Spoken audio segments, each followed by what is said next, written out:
Hello, this is a guy who likes fanfiction and is too lazy to read, so here is Traitor's face in audio form. Check the description for the links to the author. Chapter 16, Traitor's Gambit. A traitor climbed up the face of a volcano. As hard-going as it was, Mai relished her return to solid ground, after her adventures crossing the Crucible Sea. Only the Fire Nation smelled like this, an odd mix of sulfur and seawater, and the air tasted of the ash that drifted on its winds.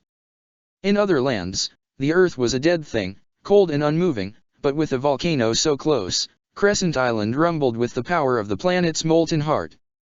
The greatest minds of the Fire Nation said that the rumbling was caused by underground pressure, by shifting secret continents, but Mai was reminded of the explanation she had preferred a child, the old story from before the Enlightened Era. The legends said that the great dragons slept beneath the surface of the Fire Nation, and it was their snores that shook the earth and made volcanoes rise and spew flame. The dragons would sleep until the return of the Agni warrior, when they would fly and fight in the final war. It was good to be home. So why did Mai's stomach still hurt? It must have been the climb. The slopes of Crescent Island's volcano were fairly steep, and Mai hadn't been sleeping well, lately. Ain was leading the way. The lava was casting enough light in the night that he couldn't simply fly his way up while there were guards about, but his airbending was obviously still helping him scamper from cliff to cliff. Mai trailed behind him, forced to clutch at rocks in her war against gravity. Behind her, Sokka's climbing knocked loose some stones, sending them tumbling down the slope until they bounced into one of the curving lava flows below. She froze at the noise, listening carefully for the cries of any guards, and when silence continued to reign, she turned to shoot Sokka a glare before continuing her climb. Ain had pulled quite a bit ahead by now, and was waiting perched at the tip of a small cliff, clutching his staff. Mai met his eyes briefly before looking down again, forcing herself to pay attention to her climb. She had to think about herself right now. An unfocused mind could be deadly, especially when climbing the side of an active volcano. Then the ground shook, either the rumbling of a sleeping dragon or the strength of volcanic pressure, and Sokka let out a cry. Mai turned to tell him to shut up, but before she could start chastising, she realized that the solid ground beneath him had become a river of pebbles carrying him down to the creeping lava flows. Mai reached for Sokka, but he was already beyond her grasp, his eyes pleading and his cry dying in his throat as he slid, and Mai's stomach clenched again and she wished that she was Ty Lee so that she could leap down and help. And then Sokka pulled his knives from his belt and jammed both of them into the loose ground.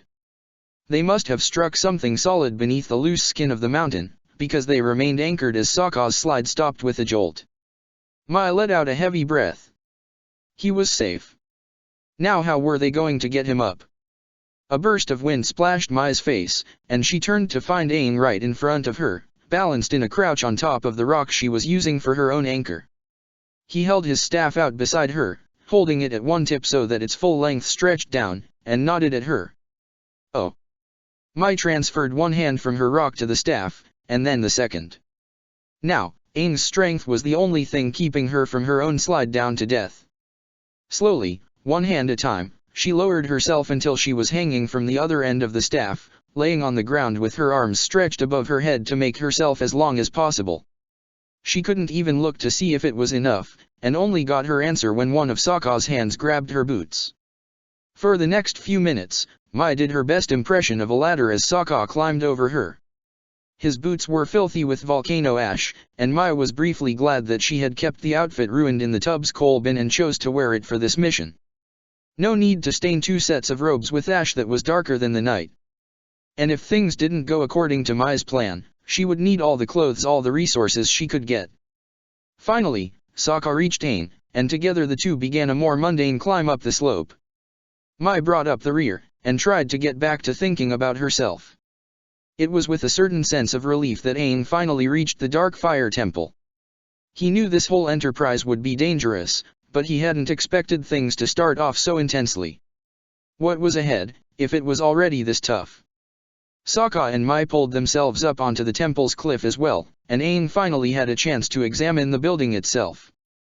Up close, it was even more obviously a focus for spiritual energy. He could feel the heartbeat of the volcano being channeled up into the temple, and his own blood pumped in time with it. The air was warm and oppressive and stank of sulfur, but there was a life to it that made it more than tolerable. Yet, For some reason, the temple had been abandoned. There was no question about it. As Aang led his friends into the shelter of the building, he could see that it had been out of use for a while. Volcano ash had accumulated in piles that looked like waves of night lapping at the temple's walls. The statues of sages and dragons were virtually indistinguishable, thanks to the years of accumulated oil and soot. Only the faintest sheen of gold still poked through omnipresent black stains, and the expected red paint was nowhere to be found. Aang led his friends up the front steps, but Sokka motioned for them to stop just as they reached the front door. He slid his backpack off and rummaged through it, soon producing a set of 3 small crystal lanterns that Haru had provided. Aang took one, and raised the shutter as he pushed in through the temple's door. What he saw nearly broke his heart. The main hall of the temple was strewn with all kinds of garbage, a new kind of monument to the spirit of disrespect itself. As Aang entered, shards of broken clay jugs crunched loudly under his feet, and he held his lantern high to see the full extent of the littering. Over there, stained rags were piled up, here, a single broken sandal accumulated dust. Half-burned candles were scattered with no pattern, but in the center of the densest cluster, the remnants of a small handmade shrine appeared to have been kicked over. Gazing around, he said, "What happened to this place?" He turned to Mai, and she shrugged. "It was before my time. All I know is that Prince Iroh the Fire Lord's older son had some kind of political clash with the Fire Sages, and as a result, they wound up having to make some reparation payments. They needed gold for it, and so they sold some of their property to the military. It looks like this was one of those sales, and the military was more interested in the island than the temple itself. Off-duty guards probably come up here to party. Why reparations for a political fight?"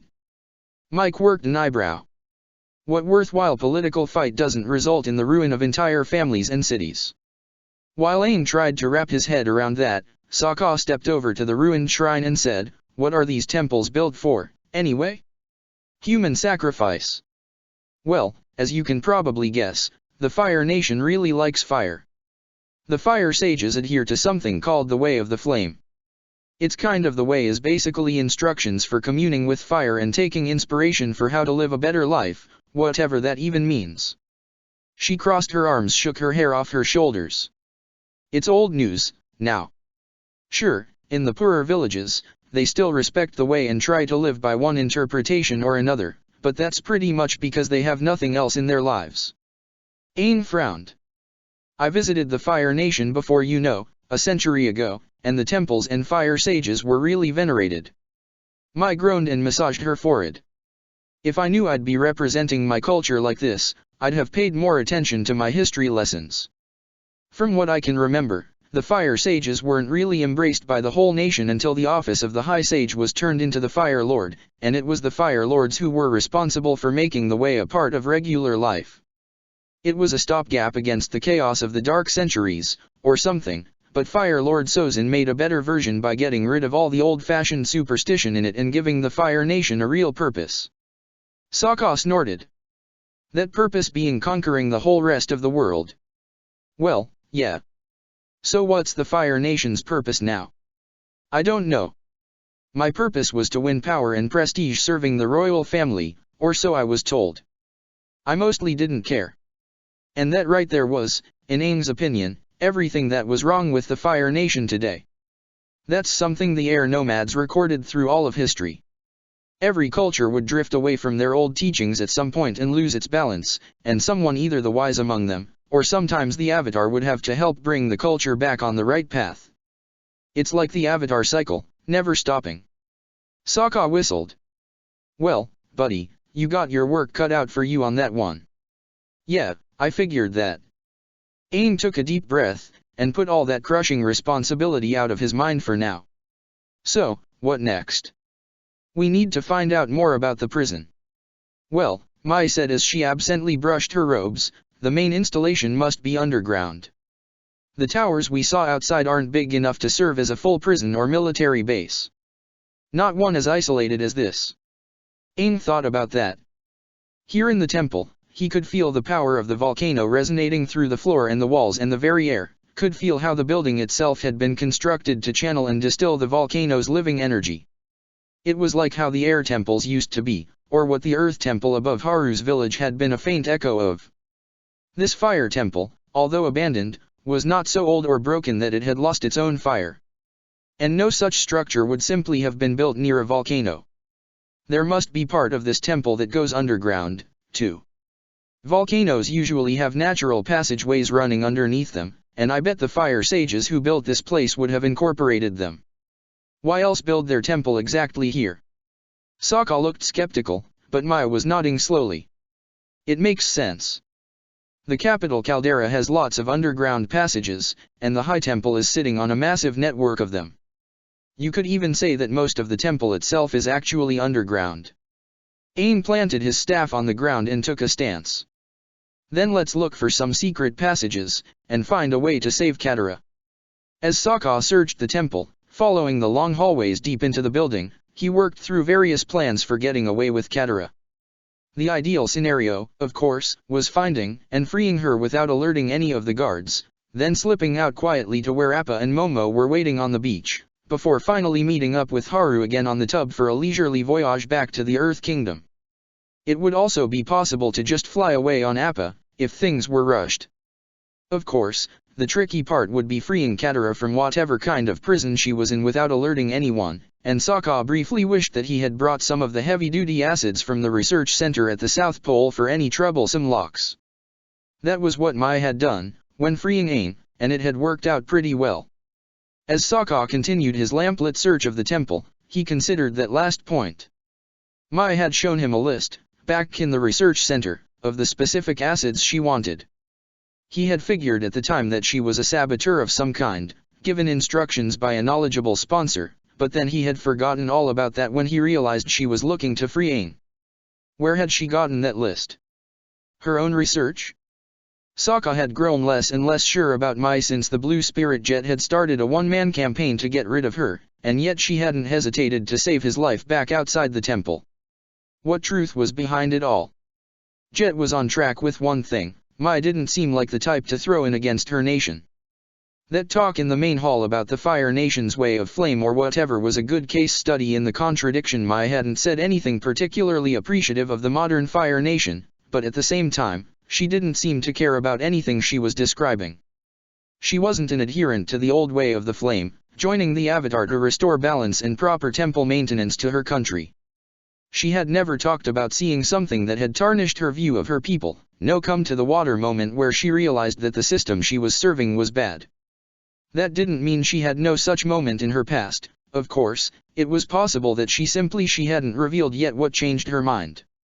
But wouldn't someone outraged enough to betray her nation to join the Avatar probably want to talk about it once or twice? Sokka wasn't sure if that even made sense. People were weird, and Mai especially hated talking about anything worthwhile. Didn't actions speak louder than words or something?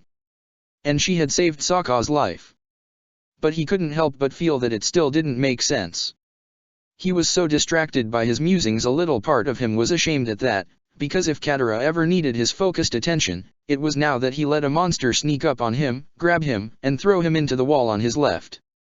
Sokka was still in the process of crashing against said wall when the wall itself reached out and smacked him, and by the time he has blinked his vision back into focus, he was alone in a cave. All Sokka knew was that his attacker had the living face of a monster. Aang heard a crash, Sokka's standard surprised cry, and then a sound like scraping stone. His first thought was that the older boy had been attacked by an earthbender, but that made no sense. The only earthbenders around were Haru and the crew of the tub, and they were back on the ship, not here in the temple. Aang trotted out of the room he had been exploring back to the hallway where he had last seen Sokka, but the only person he found was Mai, poking her head and lantern out of a room across the hall. Aang said, "Did you just hear Sokka?" "Yeah, it was the same squealing noise he made when he was falling down the volcano earlier." "That's what I heard, too. It came from this hallway, right?" "I think so." Mai frowned in the dull green light. "You don't suppose he found one of the passages going underground?" Aang shrugged, looking up and down the hallway. It was a fairly plain passageway, for a temple, with empty walls broken up only by old unlit lamps. If there was a secret passage somewhere around here, it was well hidden. "Come on, let's keep looking." Mai was following Aang, wondering what had happened to Sokka, when a monster poked its head out of one of the shadows and hissed her name. Before the thought had even fully formed in her mind that the blue spirit was back to hurt her again, she had a knife in her formerly free hand and was using the other to angle her lantern to illuminate her target. It was then that she realized that this was no monster, or even a monstrous mask. It was simply a man in an eye patch, the skin underneath damaged and scarred. Everywhere else, he wore an expression of intense focus. Something clicked in Mai's mind and she whispered, "Zuko." He nodded, his single golden eye flashing dully in the light of her lantern. Mai's heart hammered like a volcano that was about to burst. He was here. He had gotten her message. Had he been waiting in the temple for her, or spotted the group climbing outside and followed them in? It didn't matter. Zuko was here. Aang was up ahead. Mai's stomach clenched. Zuko whispered, "Take the avatar to the chamber above the main hall, with the gold statue," and before she could respond, he pulled back into the shadows. She shifted her lantern to keep track of him, but the light revealed nothing more than a segment of the wall sliding shut. So there were secret passages, and Zuko was haunting them. Mai tried to feel relieved, if it was even possible to choose to feel such a sensation, and failed utterly. It must have been because of Zuko's startling entrance, and her momentary confusion between his face and the blue spirit mask. She had expected the scar on his face, but not the image it would evoke for her. Trying to swallow with a suddenly dry mouth, Mai trotted to catch up with Aang. "Hey." Aang turned to her. "Yeah? Did you find something?" No." She swallowed again. I just remembered. Back in the High Temple, the entrance to the underground passages is in a chamber above the main hall, with some statues in it. Maybe we'll have better luck checking there, instead of poking around for the smaller access points." Aang blinked.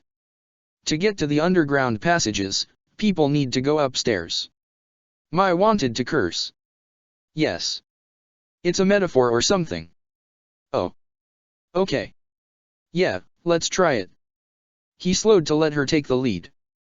Mai held her lantern high as she tried to pretend she knew where she was going.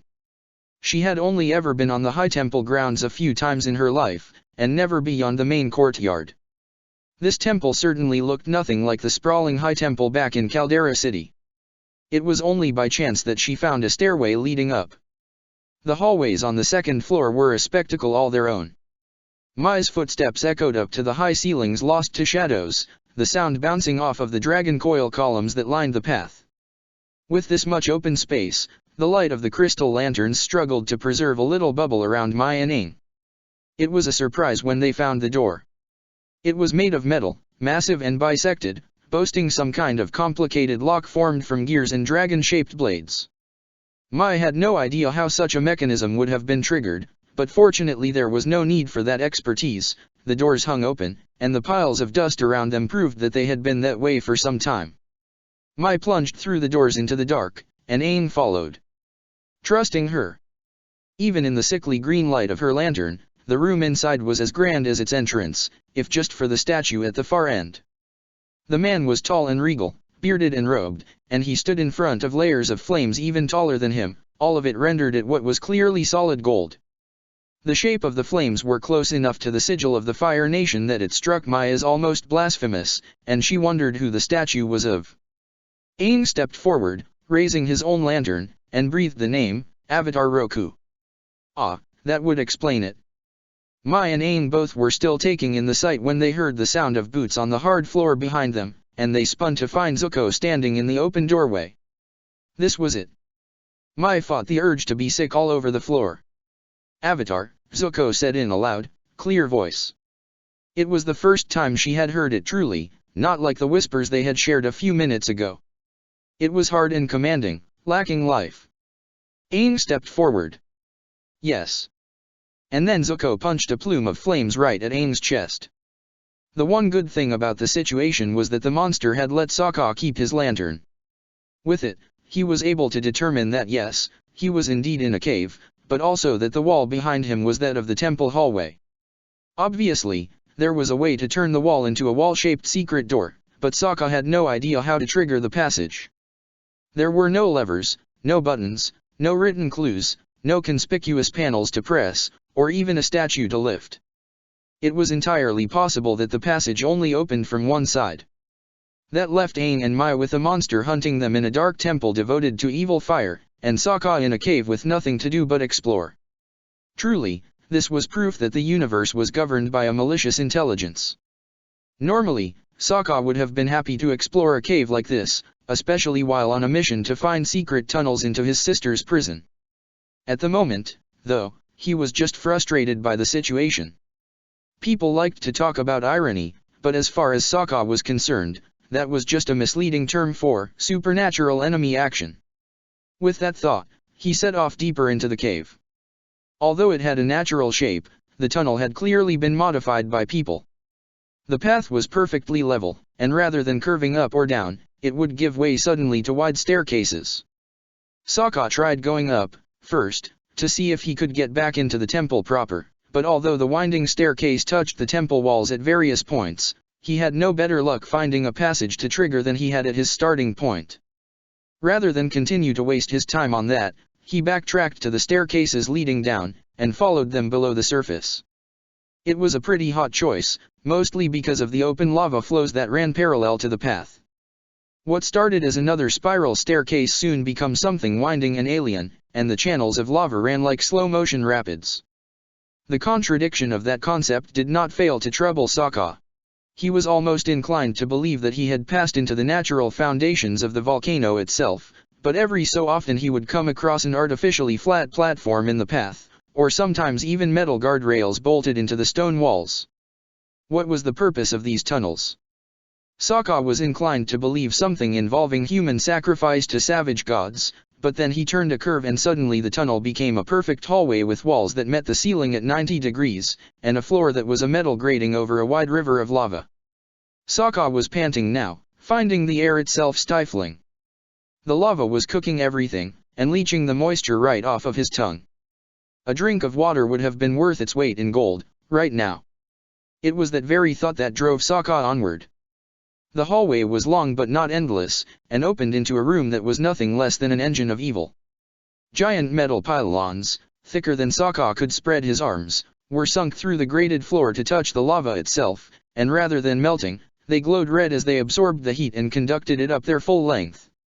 Sokka looked up, following the pylons to where they passed through tight holes in the ceiling. That, too, was made of grating, although finer than the floor, ensuring that the air would flow freely. Beyond that ceiling, Sokka had no doubt there was a chamber that was drier than any desert in the world. He smiled with lips pulled tight against his teeth.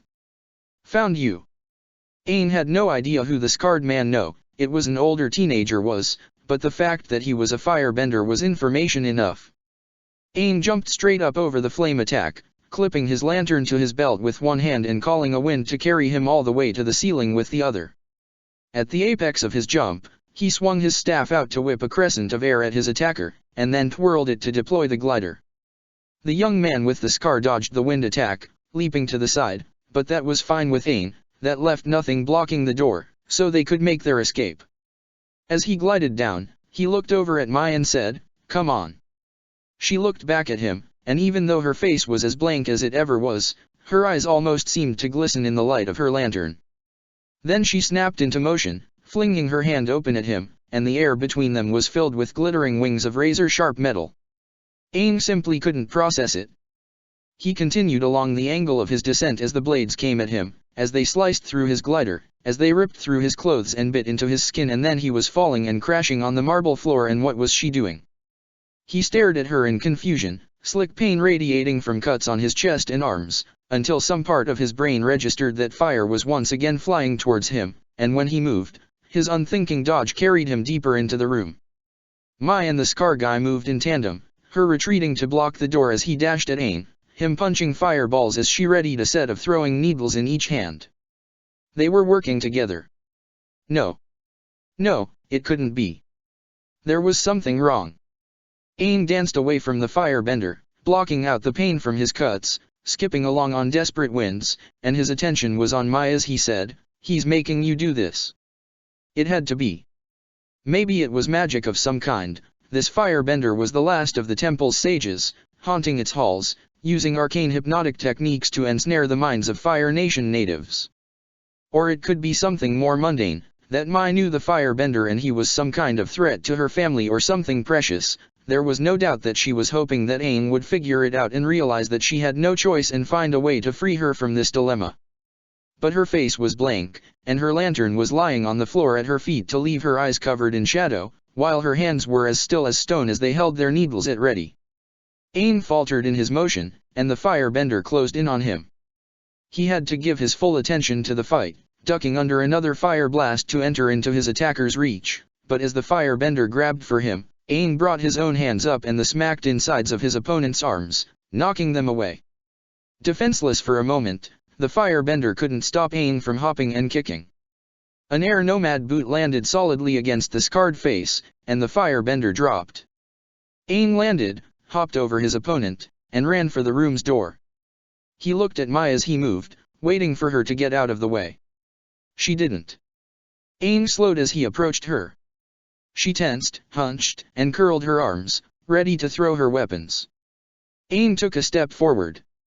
She did, too. Mai. Aang. It was like he had a rock in his stomach. How long? She didn't answer. There was no need. She had never been his friend. She had never been a traitor to the Fire Nation. She had never been the person he thought she was.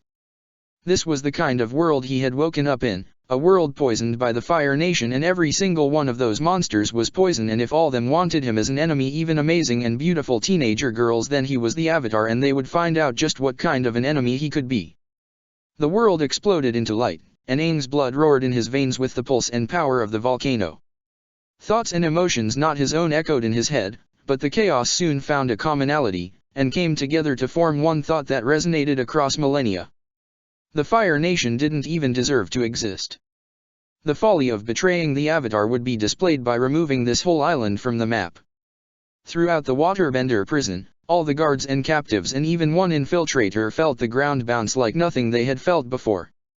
It didn't just rumble, it bucked beneath them like rabid rabarua, throwing everyone off their feet and shaking their faith in the stability of the world to stay put beneath them.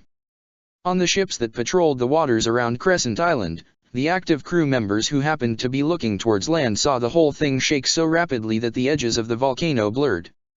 The blurring was just a slight fuzziness at first, almost too fine to notice, but soon there was no denying the motion as the volcano seemed to grow from the optical illusion, and then the ocean responded.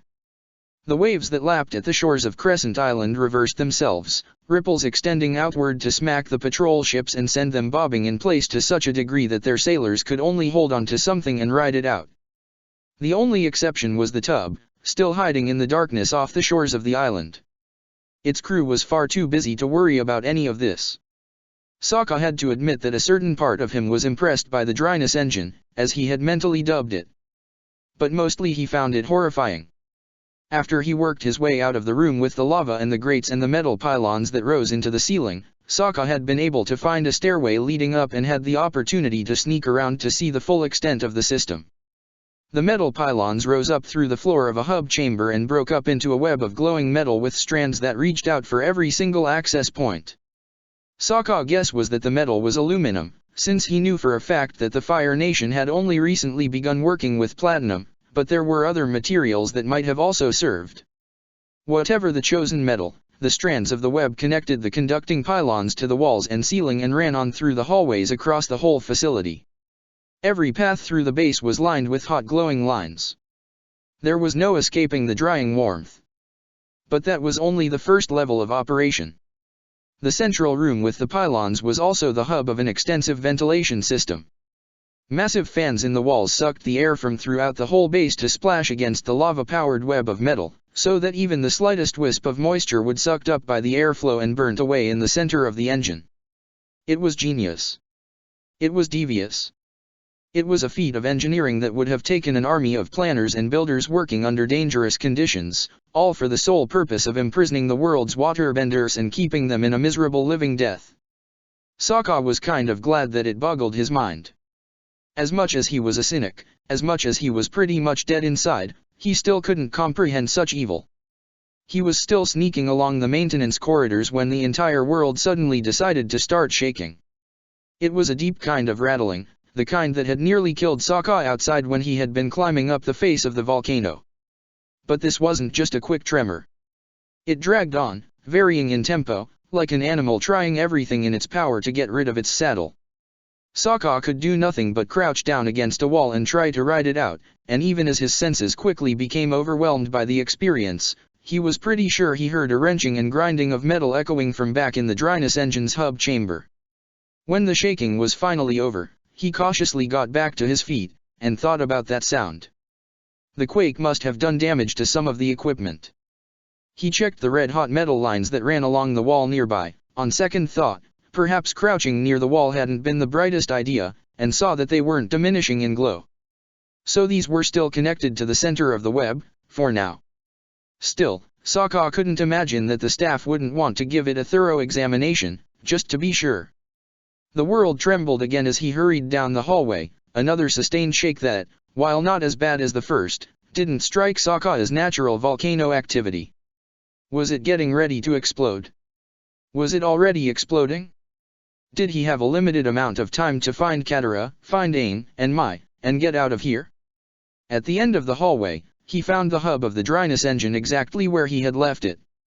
Sokka noted that the metal web was bent in some places, although still intact, and one of the fans in the circulation system wasn't running, which probably accounted for the sound he heard during the quake. Then it was a simple matter of picking a hiding place nearby, behind one of the engines hooked up to a working fan, and waiting. It wasn't long, just 3 more ground quakes before there were the sounds of boots on the floor, and Sokka peeked out to see 2 men shuffling towards the broken fan. They wore odd clothing that Sokka had never seen before. Their heads were completely covered in thick hoods and face masks. The masks weren't the blue spirit kind, but rather plain and functional things with goggles over the eyes and some kind of extended beak over the nose and mouth. The robes each man wore were heavy and seemed to be made of a thick material that could have been leather. It all looked fairly stifling for duty in the bowels of a volcano, but then Sokka realized that for as much body heat as the outfits kept in, they must have been especially effective at keeping the volcano's drying heat out, letting the wearer preserve his or her body's moisture. As the 2 men investigated the fan, they talked in voices that echoed tonelessly through their masks. Only 1 fan down won't affect the system too badly. We should let the captain know that it can wait until we have the time to repair the scalding network, too. He'll want us to do it now. Why? If the waterbenders can't dash. Forget the waterbenders. What about that inspector? What about him? It's a her. Kind of young, too. So what about her? You think the captain is going to let her poke around in here and see that we left this unrepaired? You think she'll make trouble? Huh? Have you been keeping track of anything? She's been here for 2 weeks, touring one small part of the base a day, and spends the rest of her time writing long reports to whoever it is she's reporting to. I bet a bad fan will get a whole page by itself. Who's she reporting to? They say it's classified. And you notice how she always goes around wearing a cloak. It's why I didn't know she's a she. Exactly. But you know what I think? I think she's reporting to Prince Admiral Iroh. Prince Iroh? Why? Well, no one knows what he's really doing up there at the North Pole. His forces are outside the main command chain. He built himself a little fortress city up there and hasn't left since.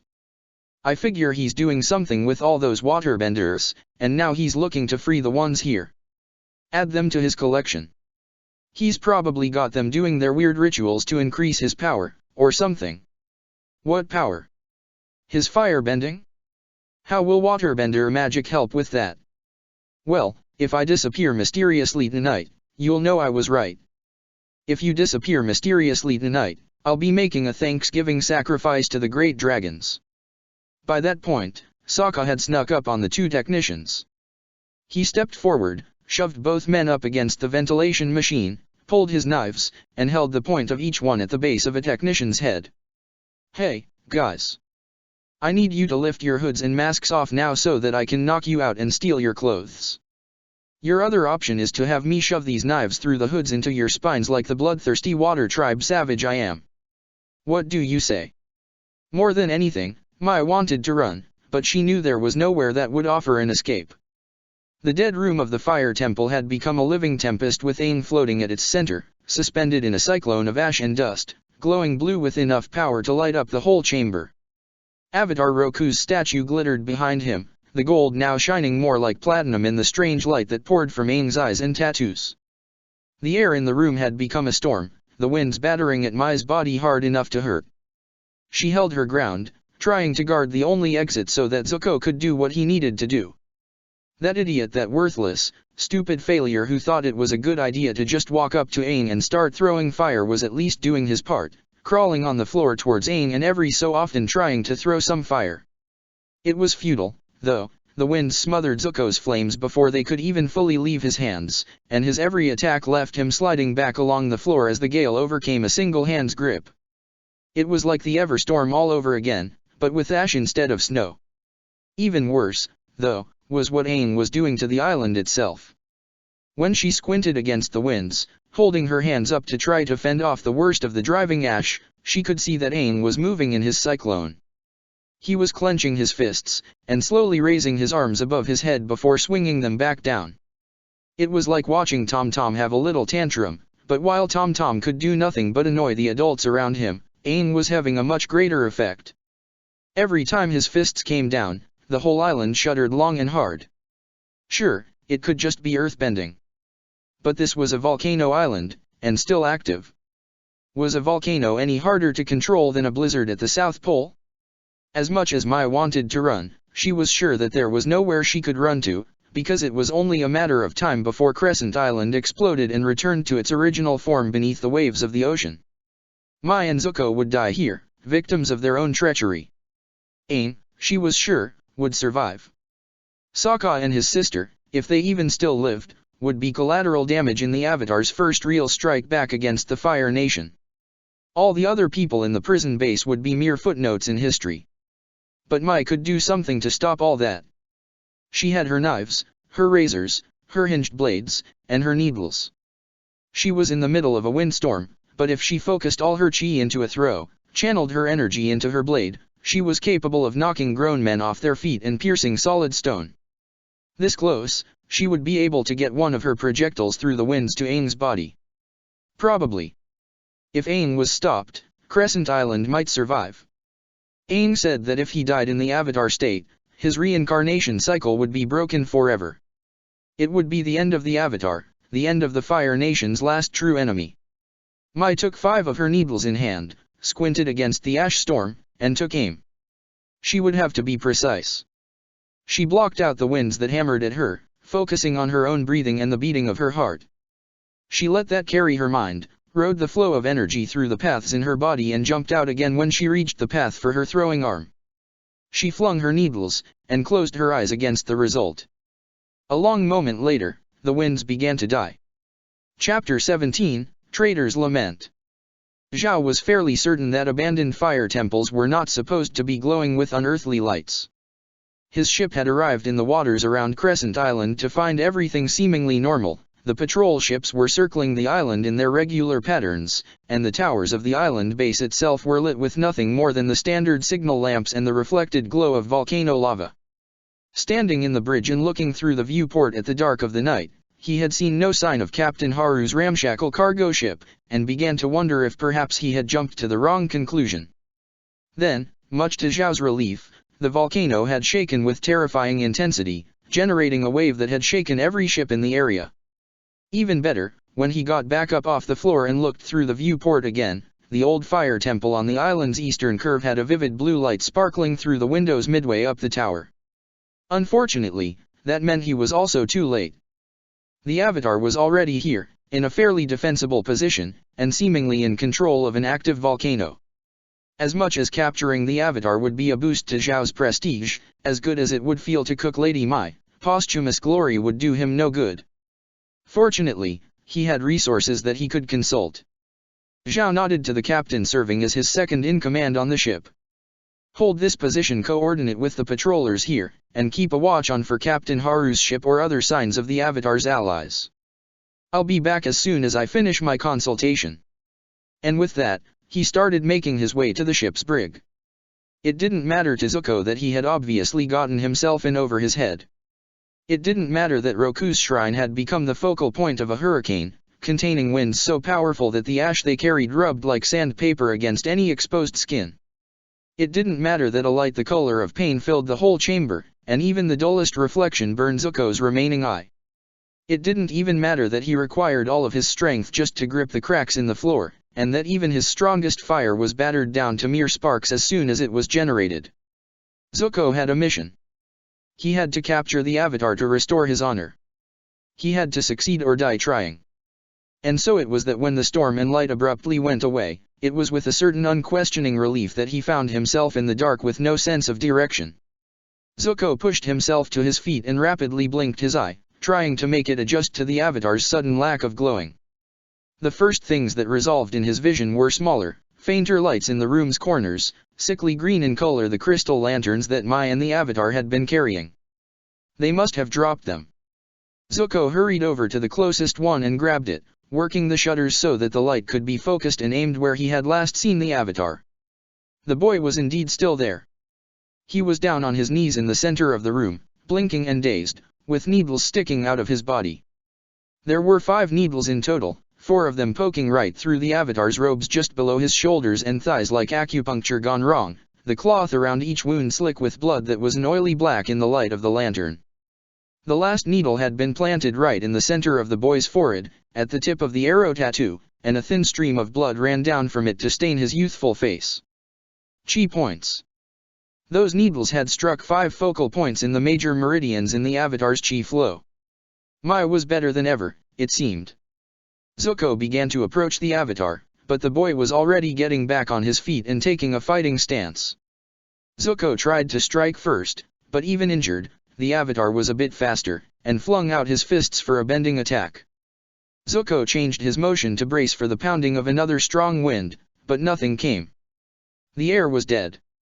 The Avatar seemed just as surprised, judging by the expression on his bloody face. Zuko saw victory within his grasp.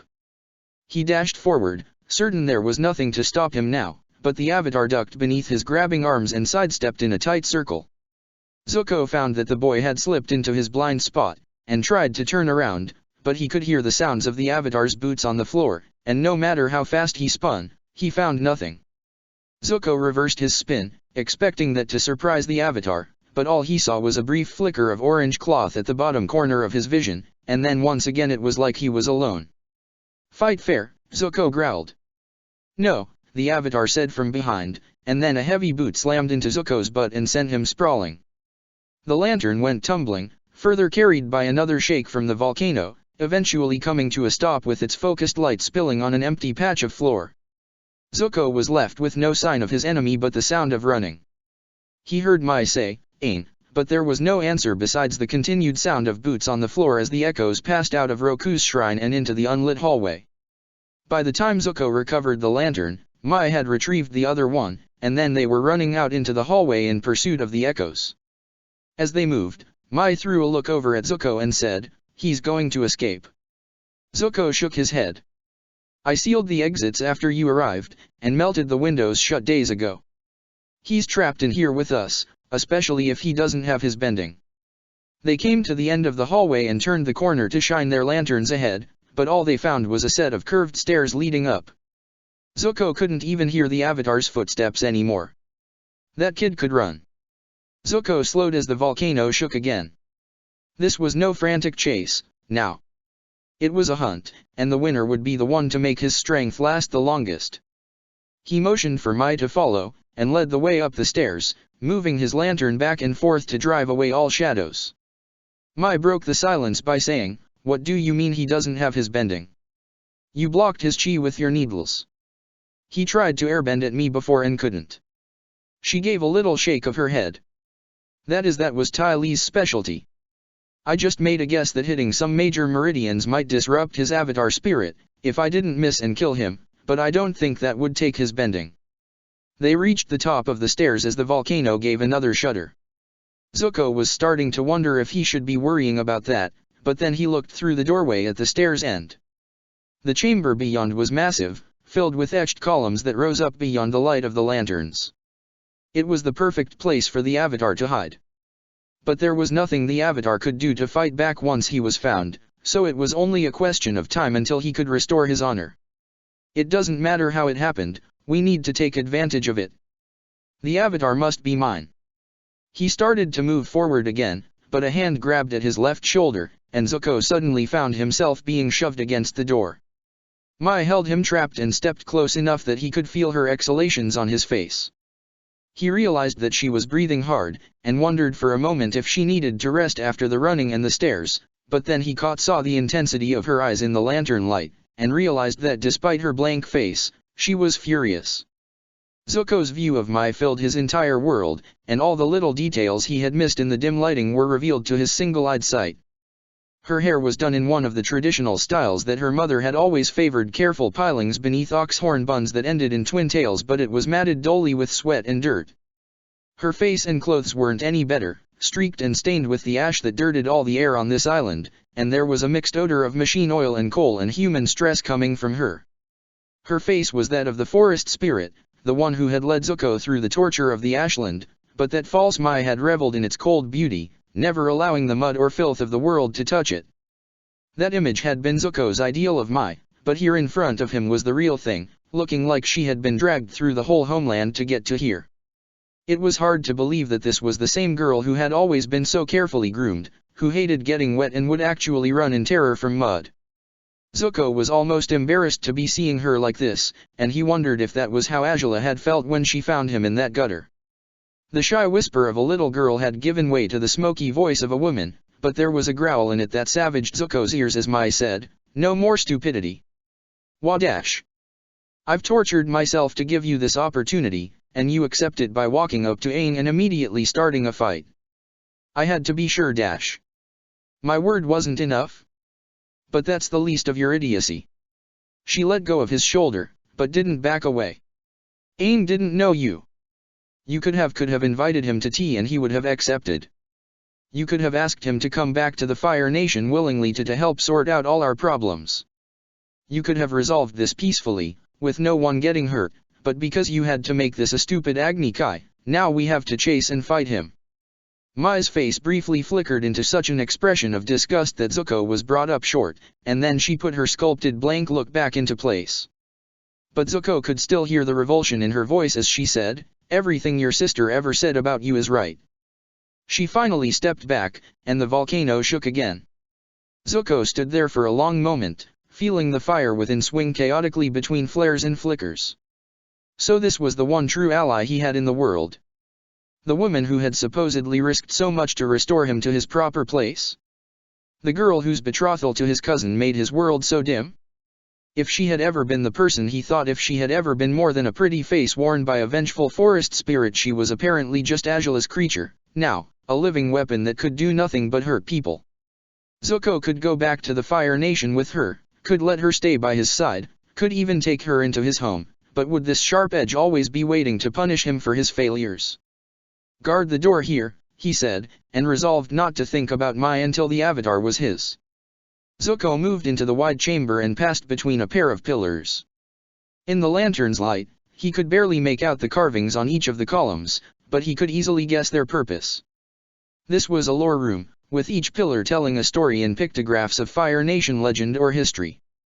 As he circled around one pillar covered in the warring dragons of the Great Schism, Mai slid over to him and whispered, "What's going to happen to Aang when you take him home?" Zuko wasn't feeling particularly inclined to waste any time or effort satisfying her curiosity. "Whatever the Fire Lord wills." She held his gaze for a moment, and then gave a shallow bow and moved back to guard the door. Aang could hear echoes that might have been the whispers of his hunters, but there were no words in them that he could understand. The light of their lanterns was a much better warning. One green glow was staying by the room's entrance, while the other was moving slowly amidst the columns. Aang hid behind one of the pillars, not even wanting to risk showing his head for a quick peek.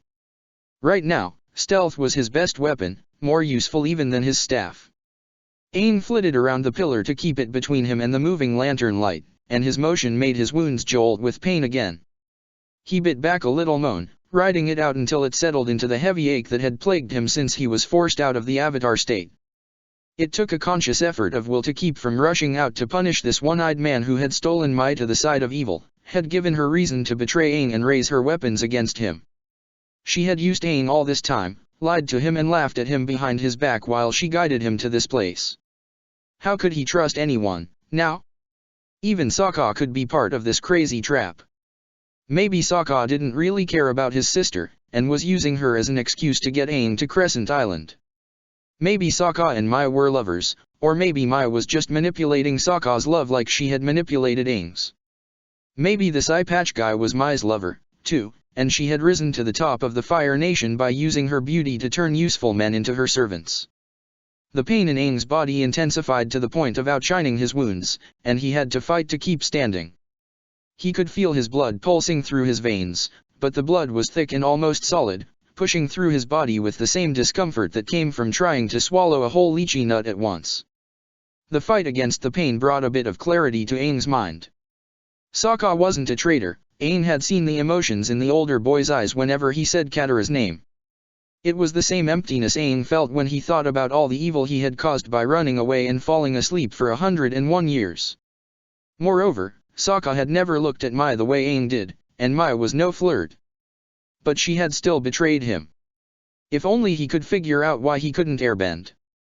If he could just summon the winds again, he was sure that he could get away, could find Sokka again, and make some good come out of this. Of course, if he could airbend, he wouldn't have to run away. He could strike down this one-eyed firebender, could knock Mai down a flight stairs and watch her. Aang grimaced against another wave of pain, this time like a sharp stabbing in his chest, pumping discomfort up through his limbs to echo within the needle wounds that still bled. The pain didn't fade as Aang hopped over to the next pillar, staying just ahead of the light of an approaching lantern. It was only after the shaking finished that he realized that his aching had perfectly coincided with another pulse of the volcano. The low-security brig on Zhao's ship was a simple affair, just a cramped collection of bars and bunks into which rule-breaking sailors could be thrown to teach a lesson. The more secure cells were full rooms with thick walls and doors held by complicated locks, but those were only needed when the prisoner was expected to try to escape. Zhao's favorite prisoner was no danger in that regard. The guard got off her stool and bowed as Zhao stomped into the prison area, but he ignored her and walked straight up to the cell where Suki of Kyoshi Island was imprisoned. The girl was lying face up on her bunk, and didn't even look over. Zhao buried his annoyance and said, "I need information. That's why I'm here." Suki continued to stare up at the ceiling. "But you know that the Avatar succeeded in reaching Crescent Island, but all signs point to it becoming too hot for him very quickly. I need to know how he will react." "What makes you think I know that?" "That's a fair question. In fact, I'm not sure you do have the information I need. But I've taken some gambles to get this far, and if things go poorly, I could be demoted. I won't have any authority in the Southern Fleet, and so I won't be able to cancel the current orders to attack a certain pirate stronghold next week. Whoever planned that attack didn't do a very good job, as my recent analysis has determined that the Fire Navy soldiers will be vastly outnumbered, including a certain Lieutenant Kirei Dash." "Oh, just stop about my sister already." Suki sighed and sat up on her bunk. The Avatar is dependent on his sky bison, Appa, for travel, but the beast is too big and willful to take into battle without a plan. Appa's trained to stay where he's left, though, so he's probably someplace safe on the island, and the Avatar will eventually come back for him. Zhao considered that if he could find the sky bison could get onto Crescent Island before the Avatar retreated, he could set up an ambush. The island wasn't very big, and the number of hiding places it could offer was severely limited. Yes, it was doable. Zhao threw one last grin at his prisoner. "That will suffice. But I won't be issuing the orders to cancel the attack on the pirates until I'm back from my hunt. If anything else occurs to you, let the guard know, and my soldiers will try to pass it along to me, if it isn't too late." Then he turned on his heels and left the prisoner to rot in her cage. Zuko tracked the Avatar by the traces of blood he found on the lower pillars, a black smear over an account of the Agni warrior here, the imprints of fingers scattered amongst the fireworks of a solstice celebration there. The boy was circling through the center of the cavernous chamber, trying to keep away from the room's walls. It was a smart tactic, but it was still a pattern Zuko could discern. It was the same basic principle that the Avatar had used to stay in Zuko's blind spot during their earlier fight. And once Zuko saw the pattern, it was a simple matter to deduce the next steps. He listened very closely, and when he heard a sound that might have been a quiet moan of pain from a sudden movement, he dashed to the right and peeked through the rows of pillars to find there. Zuko punched a fireball that brought an echo of daylight to the room, revealing the Avatar leaning against a pillar in his yellow and orange robes. The boy sidestepped the fireball, ducking behind his pillar, but Zuko was already tracking the movement, kicking a stream of flame along the floor to flow where the Avatar was heading. It cut the boy off, forcing him to circle back towards Zuko. And so it ended. Zuko didn't even need to use his firebending. With the Avatar within reach and unable to airbend, it was just a matter of grappling, and Jun's training had prepared Zuko for such a fight. There was a twisting of limbs and a collision of bodies that went so fast it was outside of time, and when it ended, the Avatar was pinned to the floor. The boy struggled, his thin form fighting against Zuko's weight, but it was futile.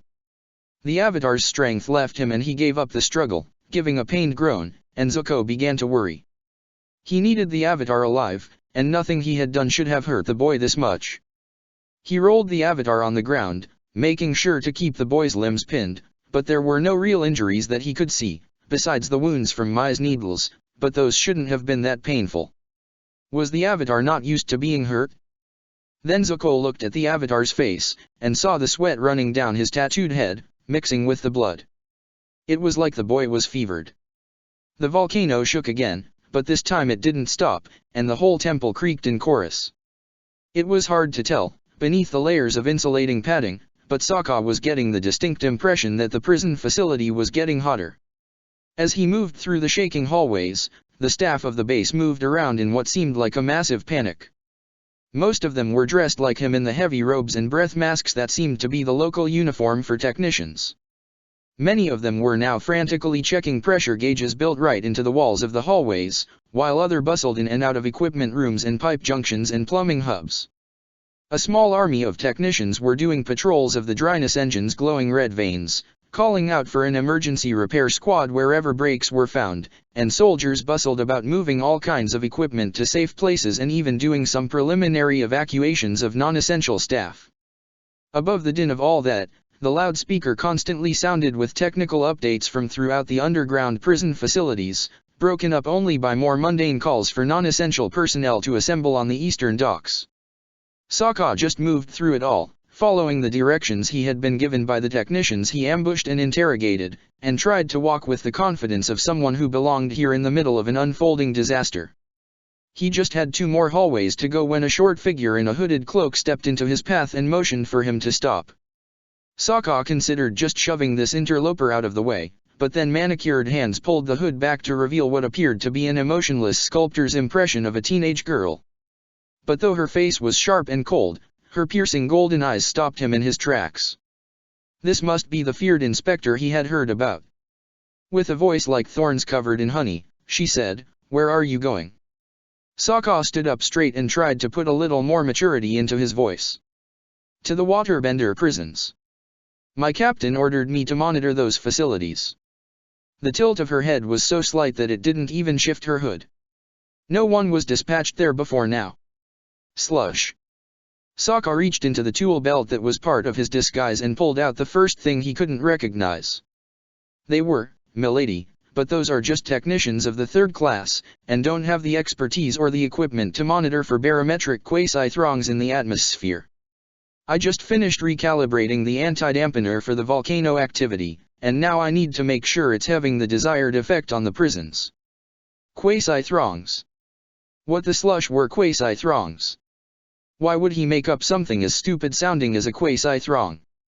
The inspector glared at him for a long moment, never having blinked during the whole conversation, and then stepped aside. "Very well. You may proceed, technician." Sokka gave a low bow, and hurried on his way. No point in tempting fate, luck, the universe, or any other interested parties. The waterbenders and Katara were just ahead. When the shaking started up again and didn't stop, Mai decided that it was time for her to get involved. To ash with Zuko's stupid mission, she couldn't play backup anymore.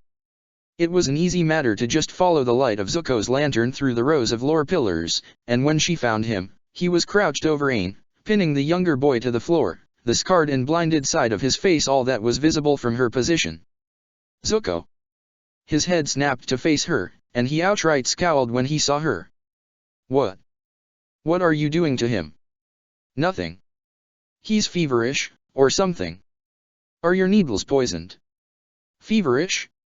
Mai hurried over, and sure enough, Aang was twisting and groaning and sweating beneath Zuko's grip. Get off of him. But dash. Now, Zuko. He glared at her with one eye, and his jaw clenched with stubbornness in an expression that he had carried up all the way from childhood. Mai had seen it whenever he tried take a stand against his sister, and couldn't believe he was doing it now, over this. The Avatar is my prisoner. We can get him a healer once I've gotten him onto a ship and into a cage. Zuko dash. I will not fail in my mission. So, that was how it was going to be? Lick Ash. Then she shoved Zuko with both hands and all of her strength, following it up by firing a series of bolts from her wrist launchers. Even with the ground constantly shaking, her aim was true, and before Zuko could react, he was neatly pinned against one of the pillars by his shirt and pants. Mai ignored his shouts and went over to Aang. She pressed a hand against his forehead, finding it sticky with sweat and blood. His eyes were closed, but she pried open the lids and gazed deep within by the dim illumination of her lantern. Aang said, Mai. With a strained voice, and though his eyes weren't glowing, tears of pure blue light ran down his face. So she hadn't shut down his avatar state completely, after all. Aang, you need to calm down. The volcano is about to erupt, and we're practically on top of it. Mai. Aang, please, you're danger. We all are. Mai, why dash? I'm not a sage, I don't know how this all works. Why did you lie to me? She couldn't stop her teeth from grinding together. He wanted to do this now?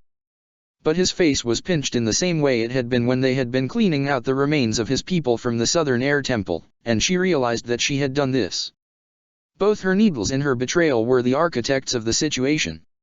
Forcing her jaw to relax, she said, Zuko was we grew up together. He was banished until he could find the Avatar. I thought I could save him. With you. So I lied. Over and over again. I'm sorry. No. I am. She swallowed heavily. The shaking was getting worse, and the swirling of her stomach was back, like the worst of her seasickness. I'm sorry. I know you can't forgive me. I wouldn't forgive this if I had been betrayed, but you need to let it go and save yourself. Aang shut his eyes again, but the glowing tears kept coming, and the entire temple gave another whine of stressed structural integrity. Aang, Mai called, to no response. Aang. She wanted to shake him, but didn't dare risk doing him any further injury. She put her hands on his forehead again, covering the wound she had inflicted on him, trying to cool him with her own lack of warmth. She never heard Zuko rip free from her bolts, and only knew of his escape when she shoved her away to tumble up against a pillar. Zuko. He reached down and grabbed Aang by the robes. The Avatar is coming with me. You'd better follow, and if you don't want Azula to hear about this, you will not try to stop me again. Mai got to her feet, said, Azula can lick Ash, too, and grabbed for Aang. Zuko tried to pull away, but her hand brushed against Aang's arm and she took hold, clinging with all her strength, and the shaking got worse and one of the pillars across the chamber toppled with a noise like the heavens sundering, and Zuko tried to shove at her again, but he had no leverage, and Mai wrapped her other arm around Aang and pulled him close to her, and then Aang opened his eyes and the whole world exploded in light. Then the whole world exploded for real. Aang couldn't be sure if he was dreaming or dying, or maybe neither. Mai was speaking to him, revealing the molten core of her true character, but whether it was real or a comforting hallucination was beyond his ability to discern, if there was even a difference between the two. At times like this, reality itself seemed to be a kind of hallucination, a way of dressing up a whole other world in the trappings of the elements. The one thing that Aang knew for sure was real was the volcano. It pounded like a heart straining to keep an exhausted body going, hammering with a ferocity that could quickly become self-destructive. Unlike a heart, though, the volcano knew this, was aware of it on a level beyond what most people would think of as true intelligence, and strived towards this destiny. The volcano wanted to die, that it might be reborn. Aang knew the feeling. He had died and been reborn many times. The volcano was of a resonance with Aang's spirit. The two strengthened each other, fed off each other, filled each other. The two were one, or perhaps the one was two. The temple was the link. Aang could feel the way it served as an avenue of the volcano's power, channeled that energy from deep within the molten earth and stripped it of its elemental trappings so that only the spirit remained. The temple focused that spirit, conducted it up and down the man-made tower like an aqueduct bringing clean water to a thirsty populace. The fire sages had once drunk from that source, but now Aang was the only one left to feel the volcano's energy, to touch it and know it and share himself with it. The only buffer between Aang and the volcano had been the pain, the wounds Mai had inflicted, wounds both in his body and his spirit. The disconnect had been destroying him, leaving him to be force-fed the volcano's spirit without the power of his own spirit of the spirits of all the past avatars to let him withstand it. But Mai's words, or the words of the hallucination, had eroded the blockage. Aang could feel the energy flowing through him once more, riding the tides of his blood all through his body, drowning out the voices of anger and hate. Aang didn't hate Mai. He didn't want to hurt her. That had been his anger talking, the anger that weighed his airbending down with shackles of hate, anger that found echoes in all the past avatars who had suffered betrayals of their own. With the voices of anger lost in the din of life, the voice of the volcano was all that was left. There was a part of Aang, a puny, mortal part made of a mix of the elements that didn't want to die with the volcano. It wanted to live. It wanted his friends to live. It even wanted his enemies to live. But the point of return had been passed. The volcano had seduced Aang. He could no longer stop himself from joining with it, and in fact the blockage of the pain had only made the explosion all the more inevitable. Aang cried out, perhaps only in his mind, and was one with the volcano when it erupted and made its mark on the elemental world. Zhao had left his ship anchored a safe distance from Crescent Island and elected to take a motorized assault boat over to the shores of the prison. It was a smaller and quicker craft, giving him the ability to flit in and out of a complicated situation and snatch up his prisoners. And it was still large enough to carry a full strike force of Zhao's best firebenders, so that he wouldn't need to dirty his own hands unless he really wanted to. The boat was skipping across the waves, on its way to glory, when the volcano finally exploded. Zhao had grown up in the homeland, and so was familiar with the nature of volcanoes, of the smell of sulfur, of the unmatched heat, of the life they gave to the dead ground. Volcanoes linked the life flow of the Fire Nation, and it was from volcanoes that the islands of the homeland themselves had been born. He had seen lava vents, and magma fountains, even the eruptions of some smaller volcanoes. And so he was completely unprepared when the Crescent Island volcano exploded with more force than 25 million lightning bolts going off at once. There was a clap of sound that wiped away all other sounds, that wiped away all other senses, that struck Zhao like something solid and knocked him off his feet even as the ocean itself jumped and the boat leaped and gravity itself just went away for a while. When he blinked his way back to reality, he was gratified to find that despite all the water that had relocated onto the boat, the ship itself was still upright and floating. Zhao heaved himself to his feet, confirmed that the pilot was still alive, pointed for his lieutenant to check on the troops, and looked out the viewport at Crescent Island. The good news was that the island was still there, and the patrol ship's earlier reorientation had allowed them to crest the wave that must have just passed by. Yet all the stars in the sky were completely gone. Previously, the sky above Crescent Island was tarnished only by a streak of smoke that curled up to fondle the moon. Now, the entire sky was black, blacker than the night, blacker than a cave, blacker than any shadow. It was like the sky itself had gone away, and all that was left was a void that consumed even light itself. And yet there was more light on Crescent Island than before. Though the moon and the stars were lost, maybe forever, the volcano's top was now covered in lava that ran down its slopes, meandering insanely across the terrain, giving a red glow to all the night that reminded Zhao of the return of Sozin's comet a year ago. It was like the island was on fire. Zhao suddenly had second thoughts about this whole operation. And yet when the pilot said, "Sir, do we continue?" Zhao made himself nod. For he had used his spyglass to examine the island, and he saw that even though the fire temple was literally a fragment of its former self, its foundations were still there, and the prison towers still stood. There was still something worth pursuing on that island, and if worse came to worse, Zhao had picked out a very fast assault boat. Sokka had gotten the sense that he had to hurry even before reality went away for a minute. He had been rushing down the final shaking corridor to the waterbender prison cells, this one lined with so many of the heated metal rails that the whole hallway glowed red behind the shimmering air that filled it. He tried to ignore the feeling that he was marching through the reaction chamber for a combustion engine and waved around the unidentified instrument he had pulled from his belt, pretending to find the worry bit at the top very interesting, which it kind of was, but only as a novelty. He eyed the technicians and soldiers he passed as best he could through the holes of his protective mask, but there weren't many to keep track of here. The whole evil red glow was fairly obvious proof that everything was working here. At last, he came to the end of the corridor, and the final door between him and Katara, if she was still alive. The glowing metal lines fed right into the wall and no doubt went on to heat and dry the prison beyond. There was no guard. Either it was a stroke of luck, or an omen of doom. Sokka knew which one he considered more likely. He pulled his knives out of his tool belt and prepared for a fight. Then he grabbed the lever on the door, twisted it with a screech of dry metal, and shoved it open. That's when the whole world rocked with the sound of an explosion that was loud even through the walls and floors and stone that it must have passed, and Sokka was thrown off his feet so hard that things went dark for an interminable amount of time. When he awoke, he found himself rolling right towards a red-hot metal wall.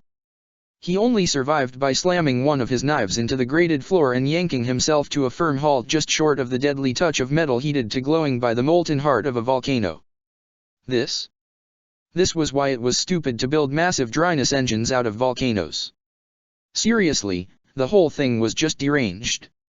Grumbling, he got back up and stomped into the prison. Commander Huashan was still trying to process the fact that the volcano under which her military base existed had just exploded with more force than it ever had in the last 100 years. Why now? What could have caused this? She looked around her command center, seeking answers, but her subordinates could only stare back with expressions more suited to hunted animals than the command staff of the Fire Nation's highest security prison. That's when Princess Azula, still wearing that ridiculous hooded cloak, walked into the command center like nothing was happening, and said, "A private word, Commander Huashan." Huashan massaged her forehead and waved Azula over. The blasted little child had been prancing about the base for the last 2 weeks, supposedly doing a top-secret inspection on behalf of her father Prince Oze, spooking the staff and refusing to give any indication of her findings. "How can I be of service, Princess?" "Oh, I wouldn't dream of taking you away from your work right now," Azula whispered. "I just have a small suggestion for you. With the volcano exploding, I think this whole base has reached the end of its natural life. You should order the full evacuation, and also put the waterbender section on lockdown." "What? There's no point in endangering loyal soldiers and staff. And while my grandfather might have preferred to collect waterbenders and keep them alive in case of, well, whatever fantasies he had about the Avatar's ability to hide, obviously it would be better to let them die here than escape." Huashan considered that. The princess wasn't wrong, and if Huashan had been thinking clearly, she would have arrived at the same conclusion. "Very well. I'll give the orders." "Thank you, Commander." Sokka had barely taken a step into the prison area when a loud buzz sounded from the loudspeaker, and a segmented metal barrier with no handle slid down out of the doorway to slam down shut right behind him. Sokka whirled and hammered at it, but it was thick and strong, and just so happened to fully cover the only exit. Great timing. Just wonderful. Well, he'd think on the problem while he continued his walk into the land of the shadows. It was melodramatic, but that's pretty much what the prison was. The cages hung from the ceilings in rows over the grated floor. The ceiling and walls glowed red, and the hot metal lines even ran beneath the grating. Although there was light everywhere, it was a dull, dead kind of light, leaving the figures in the cages as shambling shadows. The shadows resolved themselves as people only when Sokka drew close, people wearing shapeless gray tunics with hair long and knotted, so he moved from cage to cage, his heart leaping up into his threat each time, and then dropping down into his stomach when the person he was looking at proved not to be Katara. This room is where she should be, if she was alive. Most of the prisoners were older, and didn't react to him. They seemed half alive, their skin cracked, their eyes bloodshot and glassy. Sokka figured they were suffering from the effects of severe dehydration, and could even be hallucinating. Not all of the prisoners were gray hairs, but none were as young as Katara. Waterbenders had been increasingly rare as the war had raged, and by the time Sokka was born, the power was said to be extinct. Katara had been the last. Finally, one prisoner did react to Sokka. It was an older woman, as old as Gran, and her eyes were sharp as she glared at him. When he stopped in front of her cage, she croaked through a dry throat, "What do you want, monster?" Sokka pulled off his mask, to let her see his blue eyes and dusky skin. "I'm looking for my sister." The old woman squinted, and then stepped back. "Your sister?" She moved forward again, and clutched the bars that stood between her and Sokka. "Do you mean Katara?" Sokka's throat went drier than hers. He tried to make himself speak, to ask if she was still alive, to ask where she was right now, to ask for the burden of asking to be taken away. He couldn't, so he just nodded. The old woman nodded back, and pointed a gnarled finger at one of the last cages in the line. Sokka smiled his thanks, and moved on. The shadow within resolved itself slowly. The skin came first, with a base that might have been the same shade as Sokka's, but now darker in the red light, rough in its dryness, brittle and scaling. Her hair was even worse, long and unkempt, brittle and dull, almost silver in dullness. It was only when Sokka got close that he could make out her face, and find that the old familiar shape, the cheeks and jawline he remembered on the child that had been his little sister, was different now. Her cheeks were thin and hollow, her jawline more pronounced. A face that had worn its every emotion proudly was now stiff, almost lifeless. And then there were the eyes. Sokka and Katara had once shared the blue of their eyes, but now hers were tinged with red.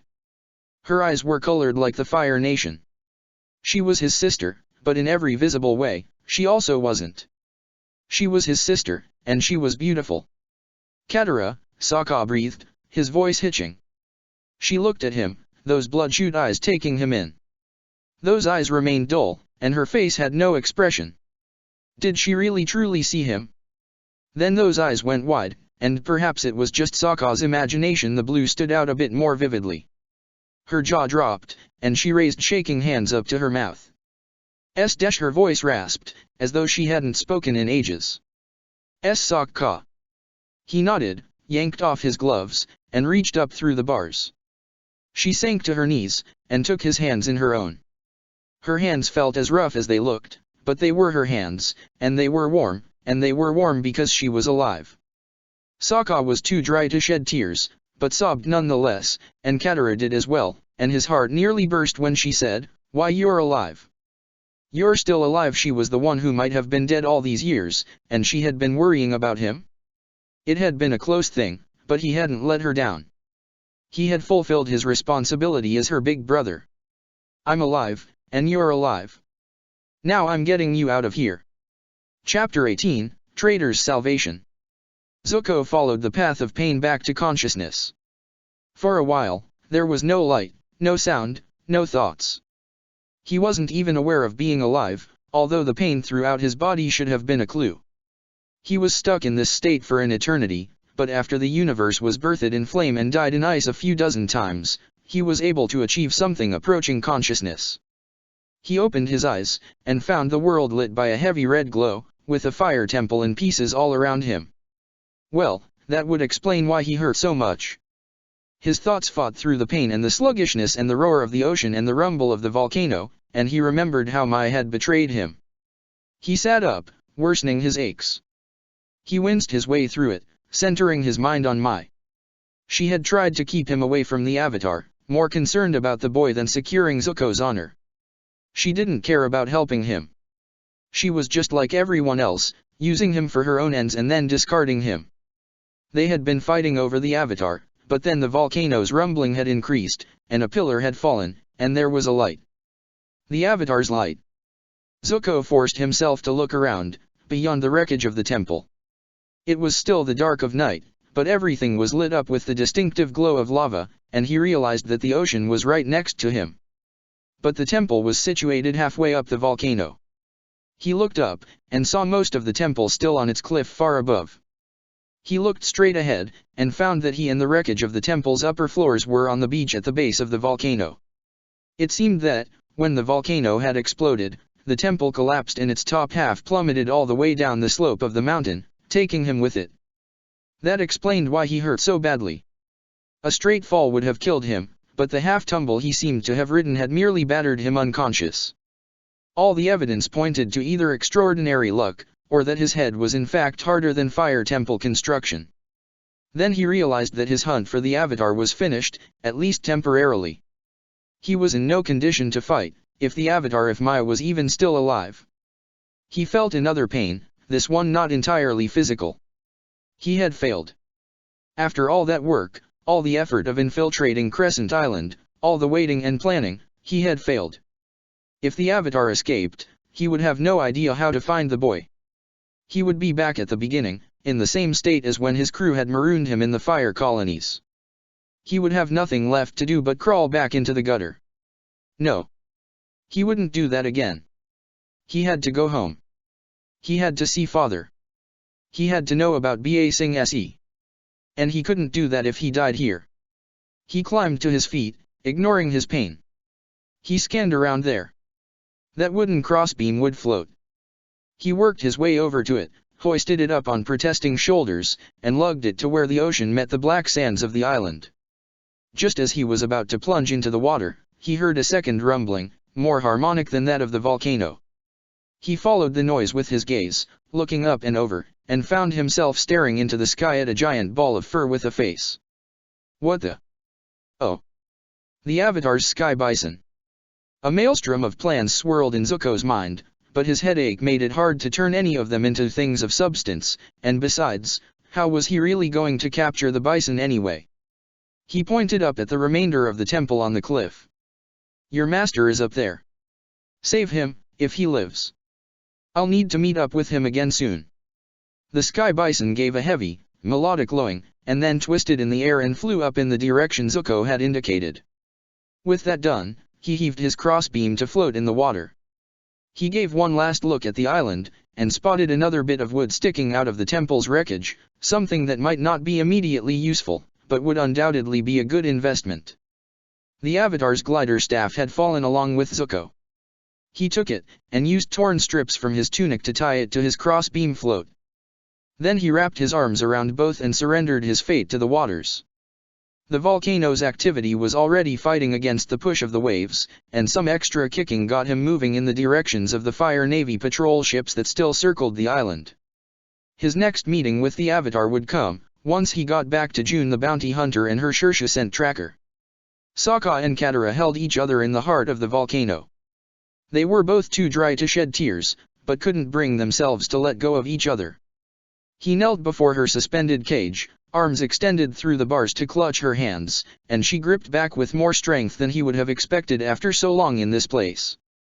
It was the thought of tears that brought him back to reality. Katara. I brought you a present. A present. She looked at him with the same expression of confusion that he remembered. It was amazing to see it on this older, weathered face. Sokka let go of her hands and stood up to give himself access to the stolen tool belt he was wearing as part of his evil fire engineer disguise. He had been forced to leave behind his backpack when he stole the heavy heat-resistant robes, but the belt had plenty of really large pouches and he had filled them with as many important supplies as he. Ah, there it was. Sokka pulled the gifts he had bought back on Kyoshi Island, the gifts he had carried across the Earth Kingdom, across the ocean, all the way to this stupid volcano, and held them up for his sister to see. They were a pair of waterskins, small, light, and full of spring water from a source near Haru's hidden village. Katara's smile turned into a savage grin that reminded him of the way their father had looked when he was chasing down a hunt. Katara took one of them, uncorked it, and sniffed at it. Her smile softened once again. Thanks. You know, being held here it's been awful. But the one good thing is that I got to meet Master Hamma. I could only mimic what I saw her doing in her own cage, but I still learned. Katara stood up and looped both waterskins over her head and shoulders, so that they rested on her back, the straps crossed over her chest. She raised her arms, hands open with fingers spread wide into the air, and moved them slowly as one until they were extended in parallel positions. Then she whipped both arms in a diagonal slice in front of her, and a stream of water flicked out of a waterskin to curve and slice through her cage's lock. It split and fell to the ground as Katara stumbled and the water fell to boil on the red-hot metal beneath the grated floor. She grabbed the front of the cage, which swung open without its lock to hold it in place, and Sokka caught his sister as she half fell to her freedom. "Great, now let's find a way out of here." She turned to blink at him. "Aren't we rescuing Master Hammer and the others?" "Katara, things are really going crazy outside this room, and dash. Sokka, I'm not leaving unless everyone else comes with us." Her jawline hardened, and he was reminded suddenly of all the tantrums she had thrown. "Oh, right. Those." He sighed. And then he grinned. He really had his sister back. All right. If I hold you up, can you do the water slicey thing on all these cages?" She hesitated only a second before giving a steely-eyed nod, and they turned together to regard the cages, and the shadow people who lived within them. Aang followed the path of a lovely voice back to consciousness. He had been deep in a nothingness, as deep as he had been before the dawn at the Southern Air Temple. It was a darkness of exhaustion that went beyond the mere physical, an exhaustion of thought and emotion and spirit. It was uncomfortably close to being dead, and it was only in those moments that he could even remember what being dead felt like. Each time it happened, he could feel himself coming a little bit closer to that invisible divide, but it was not yet time to cross over.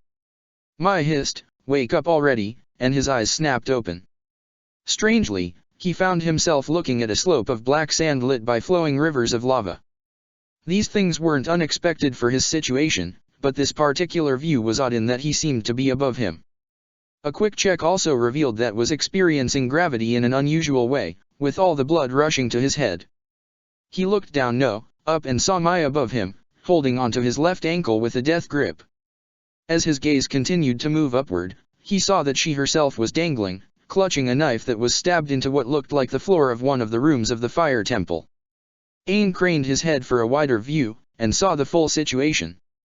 The fire temple had been partially destroyed in the volcano eruption, half collapsing against the force of the blast. It seemed that the floor where he and Mai and the one-eyed firebender had been fighting was the fulcrum, with the floors above them collapsing down. He looked up past Mai and could see the remnants of the room with the columns, but it sloped now, and they were dangling from the last bit of the floor that hadn't fallen down to the coastline.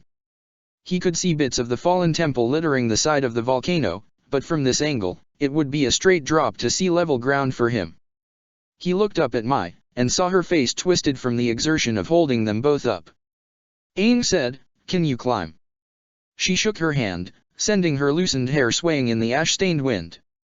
Aang tried to calm his breathing, and moved his arms to call the lifting winds. They did not respond. He looked back up to Mai. "I still can't airbend." She squeezed her eyes shut for a long moment, and then looked back down at him. "Can you climb?" Aang tried to spin and curl himself, to reach around to Mai's legs, but that set them both swaying, and her grip faltered for a moment, jolting him and nearly making them both fall. When he caught his breath, he said, "I don't think that's a good idea." Mai's winds grew tighter, and her sigh was more of a strangled gasp. "All right. New plan. I swing you over towards the temple and let go. You grab something, catch yourself, and climb down." He craned his head to assess his chances. That might work, if his strength didn't give out and she managed to swing him near one of the easy-to-grab statues and not a piece of smooth wall. Then what? Then you're safe. Aang waited for more, but it never came. He glanced up at Mai, and she was once again pressing her eyes shut. "What about you? I just betrayed a faction of the royal family and maybe got a prince killed. Whether I survive this or not, my family and I are dead." Mai dash. "What do you care anyway?" "I care because I don't want anyone to die." Aang. They hung there, swaying in the filthy, stinging wind. She let out a sound that could have been a small scream of pain, or maybe a sob, and said, losing my grip. "You die with me or survive. Your choice." It was a choice he refused to make. The wind shifted against his face. Sokka jogged through the abandoned prison, at the head of an army of exhausted waterbenders. The first person he and Katara had freed was Master Hammer, the old woman who had given him directions to his sister's cage, and although she moved as weakly as Katara, her eyes had the same hard strength. Sokka had to hold both of them up, one on each arm, as they worked together to water slice through the locks on the rest of the cages. There were 27 waterbenders, most of them elders, and a small bit of life returned to their faces when they saw the flying water. Some had raised their hands to grab for it, but Hama had stopped them with a glare, admonishing, "You can drink when we're safe. You won't be able to swallow in this condition, anyway." They all listened to her. That just left the mechanical door to deal with. It had slammed shut behind Sokka when he entered the prison room, but he couldn't figure out what had triggered it. There were no buttons or tripwires, not even a latch on the segmented metal of the door itself. His guess was that it had been triggered remotely, but didn't know whether it was to specifically trap him or just a case of bad timing. At least he had been able to identify the mechanism that was keeping him from lifting the door up again. "There," he had said, pointing up to the metal box that extended from the wall above the doorway. Master Hama had nodded. "Hold us up, boy. Your sister and I can handle this. Katara, we need to infuse it with water, and then make ice." "Ice?" Katara had blanched in the red light. "I don't know dash. We must. It's the only way. Water is changing, but I know you have stubbornness to spare. Just put that into the water, and make it solidify with the strength of your will. Now, follow my motions." And so Sokka had held them each up as they streamed water from the skins into the air and up to the box. They had pushed, forcing water into the almost invisible seams, and when it was lost from sight, their hands became fists and he could actually hear his sister's teeth grinding together, and then the box gave a little sound of scraping metal. Sokka had lowered them to rest on the floor for a moment, and bent down to grip the door at its base. He had lifted, and it rolled up with no resistance at all. Now it was the part of the escape where everyone hurried as fast they could for an exit. The rest of the base seemed to have been evacuated already, so stealth wasn't a worry. Not that most of these waterbenders were capable of it, barely having the strength to walk at a decent pace. Sokka jogged ahead, scouting the path. Naturally, the Fire Nation wasn't so helpful as to put up signs like, "Convenient exit for escaping prisoners, this way," but they had run those glowing hot lines throughout all the hallways, so Sokka was simply picking the turns that had less of the moisture sappers, where he could feel moving air that didn't make him choke. He was almost beginning to feel optimistic when he turned a corner and saw that the hallway ahead terminated in an open door through which lava-red light was shining. It was the same glow of the waterbender prison, and his stomach wrenched with the thought that he had just led his charges around in a big circle. But he checked it out anyway, and so emerged to find a sky of obsidian and a rainfall of ash. Unless the prison room had been quickly redecorated in the last few minutes, he hadn't traveled in a circle after all. Sokka stepped outside and really looked around. He was on a pier of some kind, empty of ships. The ocean spread before him and the volcano rose up behind him. The volcano was fully erupting, spewing lava to run down the sides like water from a spring. The flows of molten rock had spared this particular exit, but Sokka couldn't quite place the location. The fire temple wasn't visible, and the other towers seemed to be in different positions. Plus, the whole island was narrower in some way, retreating from the ocean rather than trying to encircle it. And then Sokka realized that he had come out the back door. He was on the outside curve of Crescent Island. He brought the waterbenders out, and every single one of them stood a little taller at the sight of the ocean. Waving for their attention, he said, "The good news is that we're, 98% of the way through our escape. The bad news is that the last 2% consists of getting on a boat and getting out of here, and I'm thinking through that problem now." He looked to Katara, but she looked to Master Hama. The Master, in turn, looked to the assembled waterbenders and sighed. "We can try to work together to make an ice float, but I doubt we can keep it intact for a long voyage." Sokka brushed the accumulated ash out of his hair. "That won't be a problem. See, I'm here with the Avatar dash." Katara hissed, "The Avatar? You're joking."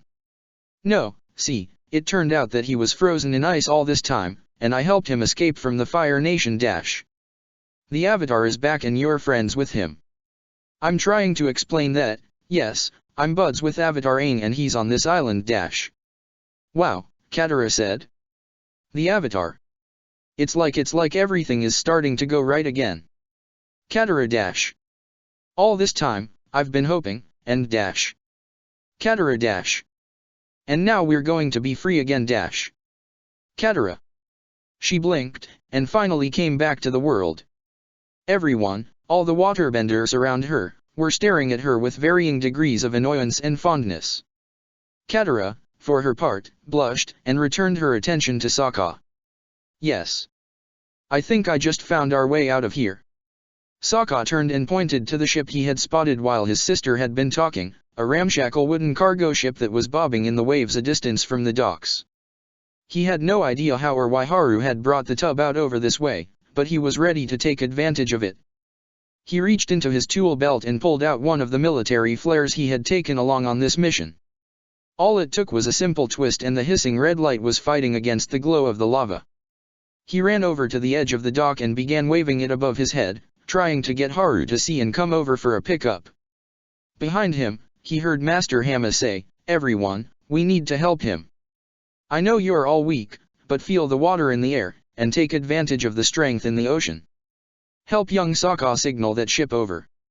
As Sokka jumped and waved, the water around him began moving against the tide, reaching up and waving in a manner not unlike arms. Azula had not relaxed her watch when she boarded the last ship off of Crescent Island.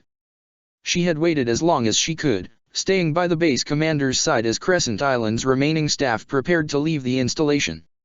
She was hoping that Zuko would arrive at the last minute, dragging a child airbender with Mai in tow, but as usual, her brother had let her down. When the last ship was ready to leave, Azula boarded with Commander Huashan and left Zuko to make his own way to safety. If he was still alive. Even so, she remained out on the main deck as the ship pulled away from the island, looking back and watching to see if her stupid, one-eyed brother made a last-second appearance. It was on that watch she saw the flare, a bright red light in the midst of the duller red glow of the lava. Azula raised her small spyglass and looked for the signal. It was definitely a military flare, and a short man was holding it, waving and jumping on one of the base's rear piers. She couldn't make out who it was, but she was fairly certain that Zuko wouldn't be jumping so frantically, so clumsily. Then she spotted the way the water around the docks was moving, the unnatural, profane movement, and realized that she was seeing enemy action. But who was the flare meant to be signaling? A quick scan revealed a rundown civilian ship making its way over to the dock. Well, it was possible that rather than catching the Avatar, Zuko might have been captured himself. And if the Avatar's allies were trying to leave the island, that would be her best opportunity. Of course, that would mean going back to Crescent Island while its volcano was erupting so that she could confront a numerically superior force under the command of the Fire Nation's single most dangerous enemy. But Father had said to protect Zuko, and guide her brother back to the Fire Nation. Azula always did everything that her father commanded. And so she left to find Commander Huashan and request the use of a fast landing craft. Mai hung from a knife, channeling all her strength into holding onto Aang, and tried to make peace with dying. The only problem was that she wasn't quite sure how to do something like that. All she knew was that she hated the whole situation. If she had only stopped to think, at any single point in the last few months, she might have prevented this. She could have considered what it really would be like, living and fighting with enemies of the Fire Nation, seeing them for more than the villains in a history book. She could have wondered about the sympathy she'd find in rebels and fugitives. She could have sought answers to what would come after her oh-so-important mission, to what capturing the Avatar really meant. She could have pondered what Zuko would turn into, given all the years and experiences she hadn't witnessed. And she could have stopped at any point tonight and decided what she wanted to do, what she wanted to achieve, and how to make that happen without betraying anyone. But she hadn't. She became a weapon of the Fire Nation, an unthinking bit of metal that let others direct it and slowly wore away until it broke. At least she was dying as she lived, being a good, stupid little servant. Gritting her teeth, Mai began swinging Aang back and forth in the empty air. She just needed enough momentum to get him to the temple's wall. A little more. Can't drop him. Go fix the Fire Nation. Her knife was slick with sweat. Little more. Tom. More. Mom. Almost. Dad. Now. Bye. She let go of Aang and finished her part. He curved through space, and time seemed to slow for Mai.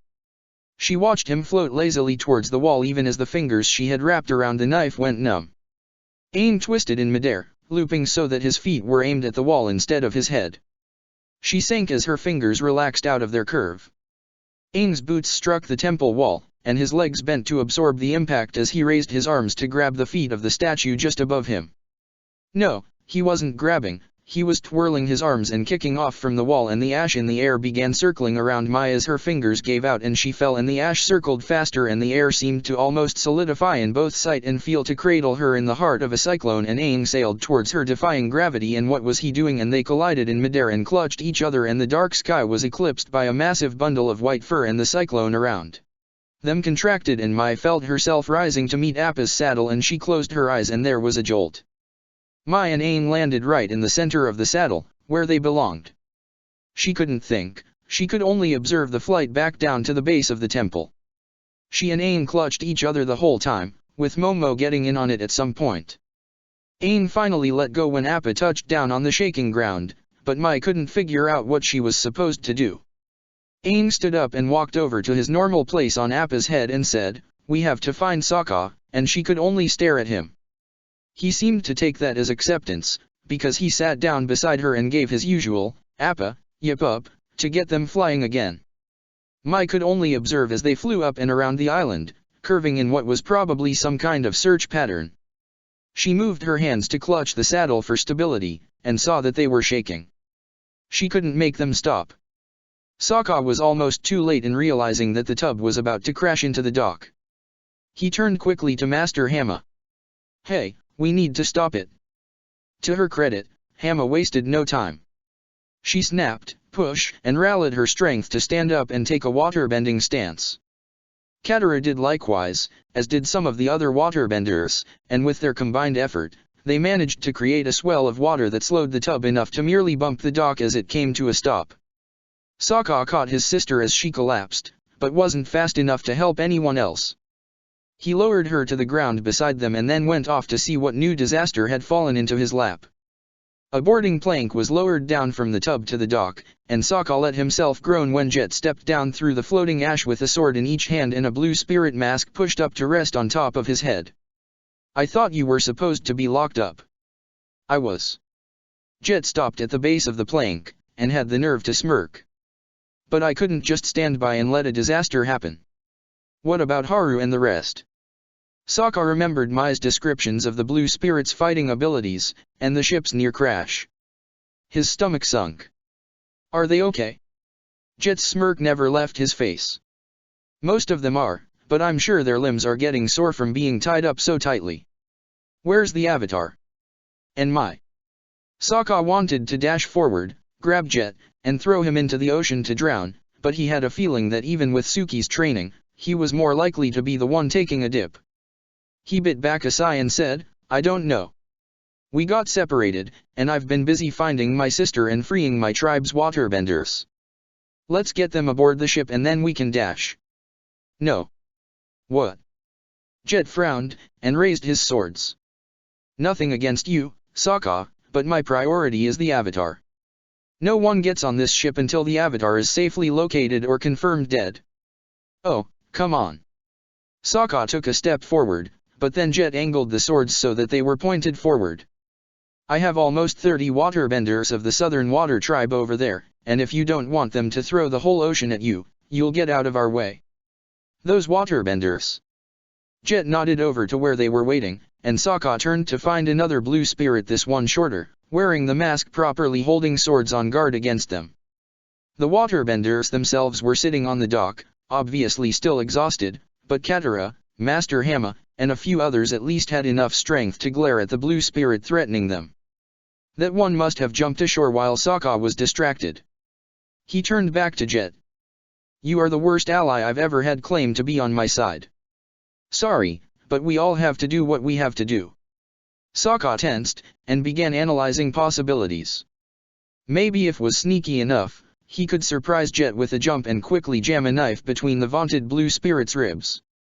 He might wind up skewered on a sword, but at least then Katara would have a chance to get aboard the ship. If she could deal with the other blue spirit, Smellerbee, probably, and Jet was telling the truth about Haru only being captured. The sound of a motor interrupted Sokka's thoughts. He turned to follow the sound, and found a Fire Navy speedboat approaching the dock from the west. Even while Sokka was squinting to see who was aboard, Jet was lowering his swords and saying, "Change of plans. You get your friends aboard, and I'll deal with this." "Wait, what?" "Smellerbee, we're the rearguard." Sokka shook his head and ran back to his sister. All these intrigues were either going to kill him or drive him insane, and he couldn't decide which he preferred.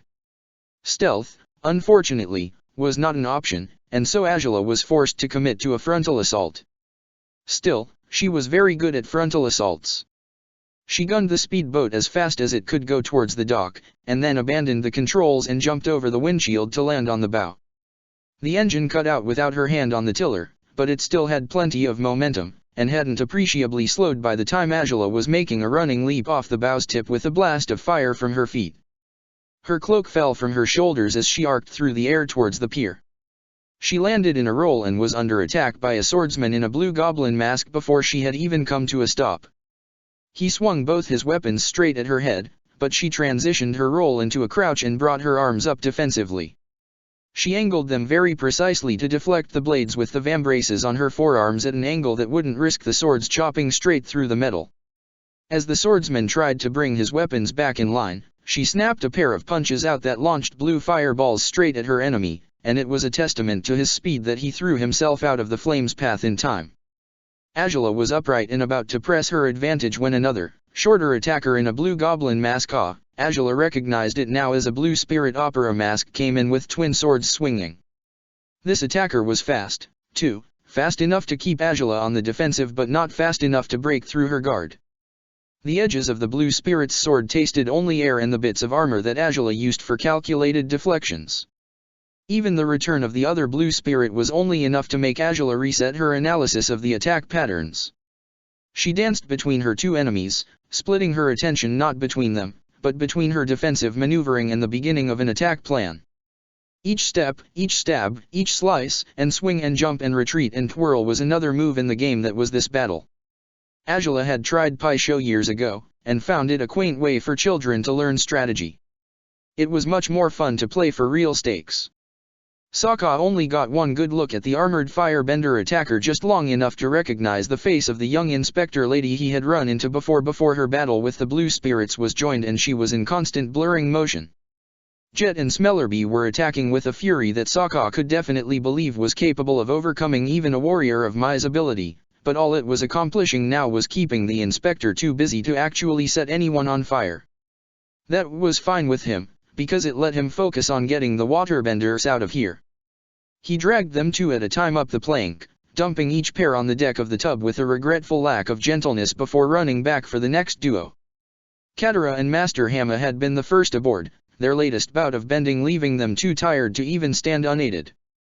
He was carrying the last three waterbenders up the plank when Smellerbee died. Sokka had been stealing glances over at the battle, and saw that the two blue spirits had managed to get the inspector between them. She was still avoiding their blades, but then Jet and Smellerbee struck in a coordinated attack that they must have practiced, both of them whirling simultaneously with swords extended to precisely deliver alternating chops at the target's head and feet. With both blue spirits attacking like that at once, anyone between them should have been cut into pieces. And yet as Sokka supported the waterbenders draped over him, he saw the inspector jump. It wasn't a high jump, or a long jump. Instead, she had put all her momentum into a spin that left her twirling completely horizontally, Smellerbee at her head and Jet at her feet as the blue spirit's sword sliced the air above and below her. Sokka found himself halting in shock at the sight of it. Then even through all the spinning the inspector was doing, Sokka caught a blur of motion past her head, and then the air in around the shorter blue spirit exploded into blue flame. Smellerbee screamed and went down writhing. Sokka nearly dropped his waterbenders. Jet roared and stabbed in at the inspector as she landed in a wide crouch, but it was like she expecting his exact reaction. She dodged the wild attacks easily.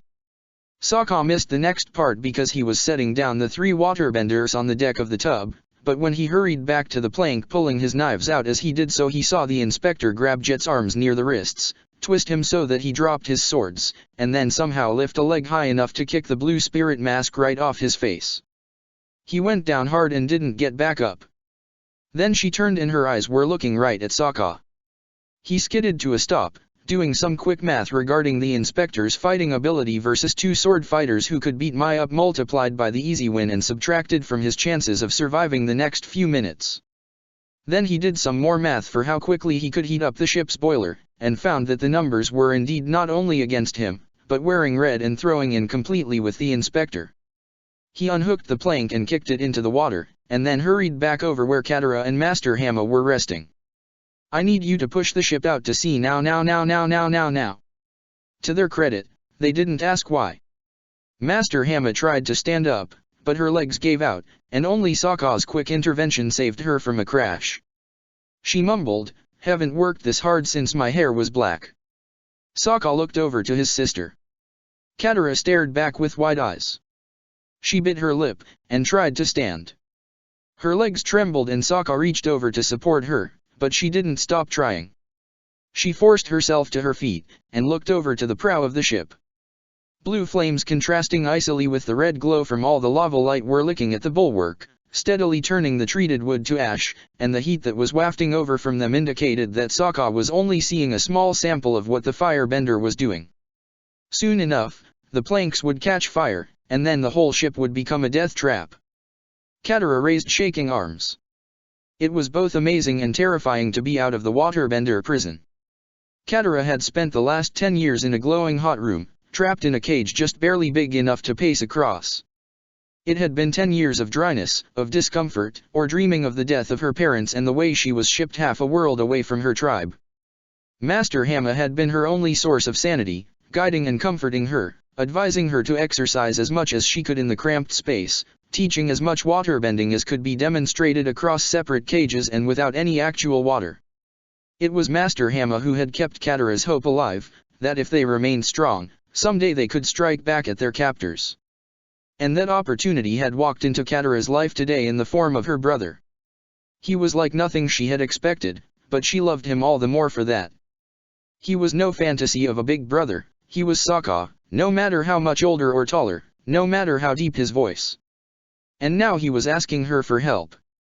Katara's other fantasies were of the day she could escape, could taste and feel water in the air again, could look up at a sky with a bright shining sun. Yet here she was, escaping in the night, with the sky blotted out by a cloud of ash that stretched across the horizon, a sky that for all its dullness was still intimidating in how big and wide it was. After a decade of being locked in an underground room, the sky itself made Katara nervous. And her body just wasn't ready to be a warrior. Despite her exercise, it was still weak. Despite the ocean around her, it was still dry. Despite the urgency of the situation, it was still weary. It was all Katara could do to stand up on the deck of Sokka's ship. But there was one way this escape lived up to all of Katara's fantasies. There was hope. She could feel the weight of the ocean even in the glow of the lava. She could feel the pull of the moon even through the sky of ash. She had come to the water, and it was ready for her. She raised her shaking arms, and the waves rose with her. She inhaled deeply, and felt the full potential of the ocean gathering in her heart. She brought her hands in front of her, and felt that energy flow along with the motion. She directed it between the ship and the dock. Then she pushed hard. The motion was too much for her, rocking her off her weak legs, but the motion was real, and Sokka was shouting about they were getting away, and she had done it, and Katara smiled in relief. In her heart she thanked the moon and ocean spirits, thanked Master Hamma, thanked the Avatar, thanked Destiny. Then she went to sleep. Whatever Katara had done, the ocean between the ship and the pier exploded with a force that quenched the blue flames and pushed the ship a distance from the docks. The waves took it from there, the same waves generated by the volcano's constant shaking, carrying the tub away from Crescent Island and into open waters. Sokka didn't think of himself as a particularly excitable guy, but he helped jumping up and down on the deck and letting out a yeah. When he got control of himself, he looked back at the pier and the inspector. She was standing in some kind of wide-legged stance, and was moving her arms in circle motions that seemed to be raising visible glowing electrical energy from the ground. Dwa? The inspector looked up, her gaze meeting his, the swirl of lightning framing her sharp-featured face. Sokka thought quickly. He needed range, and weight that would bridge the distance while building enough momentum to actually do some damage, and he needed them now. He reached into his tool belt, felt around for something meeting those parameters, and pulled out the solid gold encryption cog that the blue spirit jet had taken from Mai. Then he beamed it at the inspector.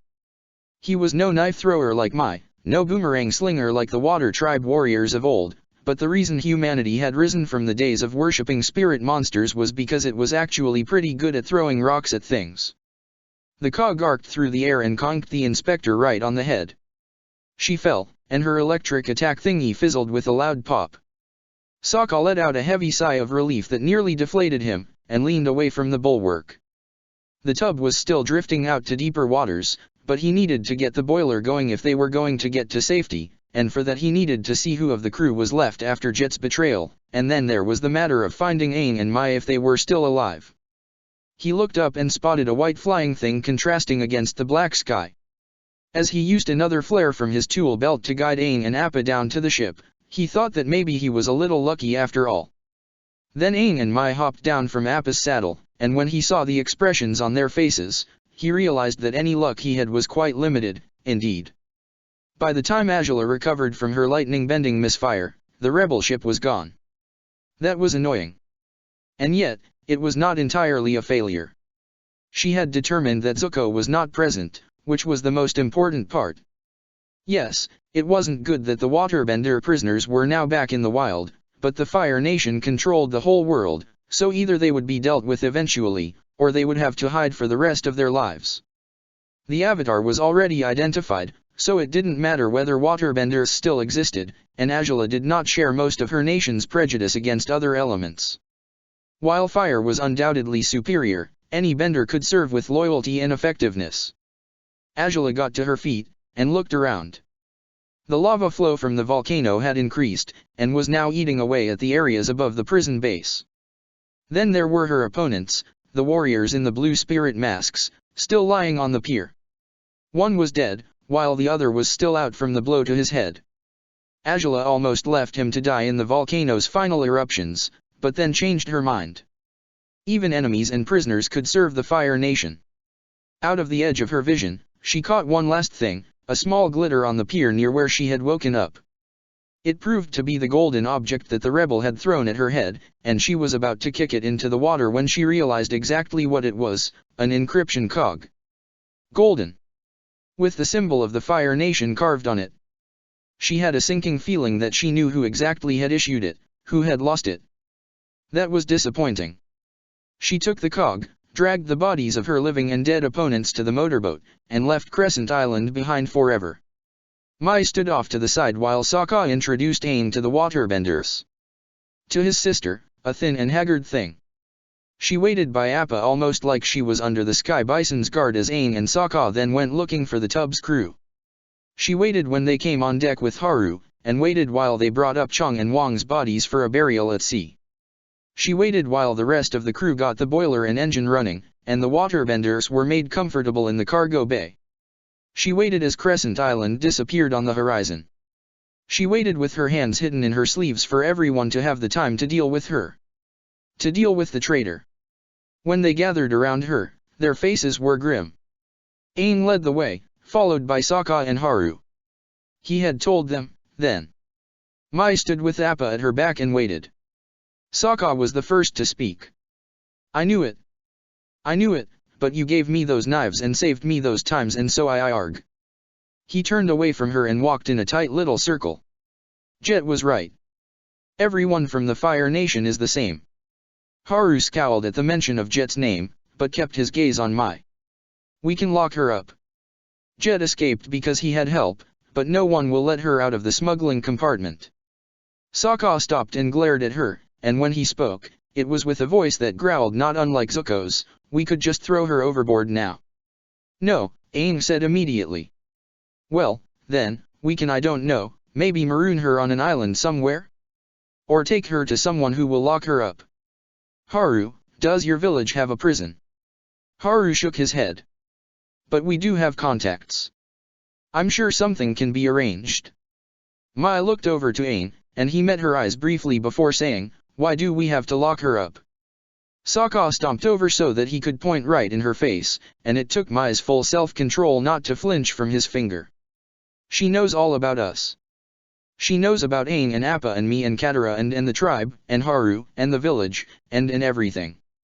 Aang didn't respond immediately, so Sokka continued, "Look, I know you want to like her, but you said it yourself. She betrayed us so that she could help her one-eyed friend." Finally, Mai stepped around his pointing finger, still keeping her own hands in her sleeves. "Do I get a say?" Sokka whipped his head around to glare at her. "No. I want to help you. I see what you've been talking about with the Fire Nation having gone wrong. Good for you." Sokka finally lowered his finger. "But you used my sister to set a trap for us. They could have killed her before we even got there, because of you." Mai blinked. That hadn't even occurred to her. Zuko wouldn't, or maybe I didn't think about that.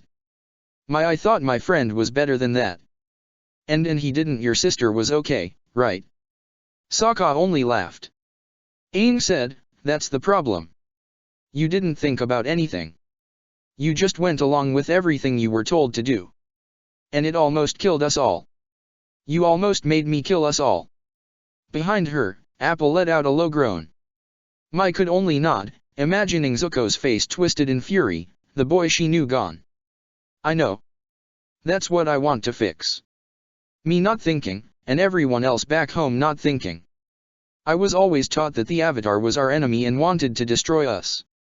But what you've been saying, us winning the war wasn't really winning. We've been hurting others, and hurting ourselves. We need to be stopped from winning more." Aang's eyebrows rose, but Haru and Sokka were still glaring. She wanted to say something that would soothe them, but it couldn't be lies. In fact, she needed to find a truth that was true enough to move them.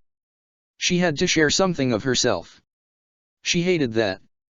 Nevertheless, she took a breath and said, "My friend died at the end of the war. Her name was Ty Lee. She ran away to join the circus, a circus in the colonies. When Sozin's comet returned, the Fire Nation made this big offensive against the holdouts in the Earth Kingdom, letting the firebenders cut loose. I've seen how entire cities are just dash." Mai had to stop and take a deep breath. "They're ash now. Forests became desert ashlands, and my friend's circus was caught in that. They were part of a huge caravan moving through an unlucky bit of landscape. The 3 survivors confirmed it. And Ty Lee wasn't one of those survivors." Mai blinked her way through how it felt to say that. "I decided it was her fault for running away. Just like it was everyone else's fault for resisting the Fire Nation. But that's not how it is it? It's not Sokka's sister's fault. Or the air nomads. It's our fault. My fault. I want to do something about it." It was quiet, then. Haru had turned away, but Aang and Sokka were looking at each other, communicating silently, although their faces gave nothing away to Mai. She waited. She had done what she could. There was nothing left to do but wait. Then a new voice said, "I believe her." Mai looked up, and saw Sokka's sister approaching across the deck. She was walking slowly, shakily, but with purpose. Her vivid blue eyes, tinged slightly with the red of burst blood vessels, were locked on Mai.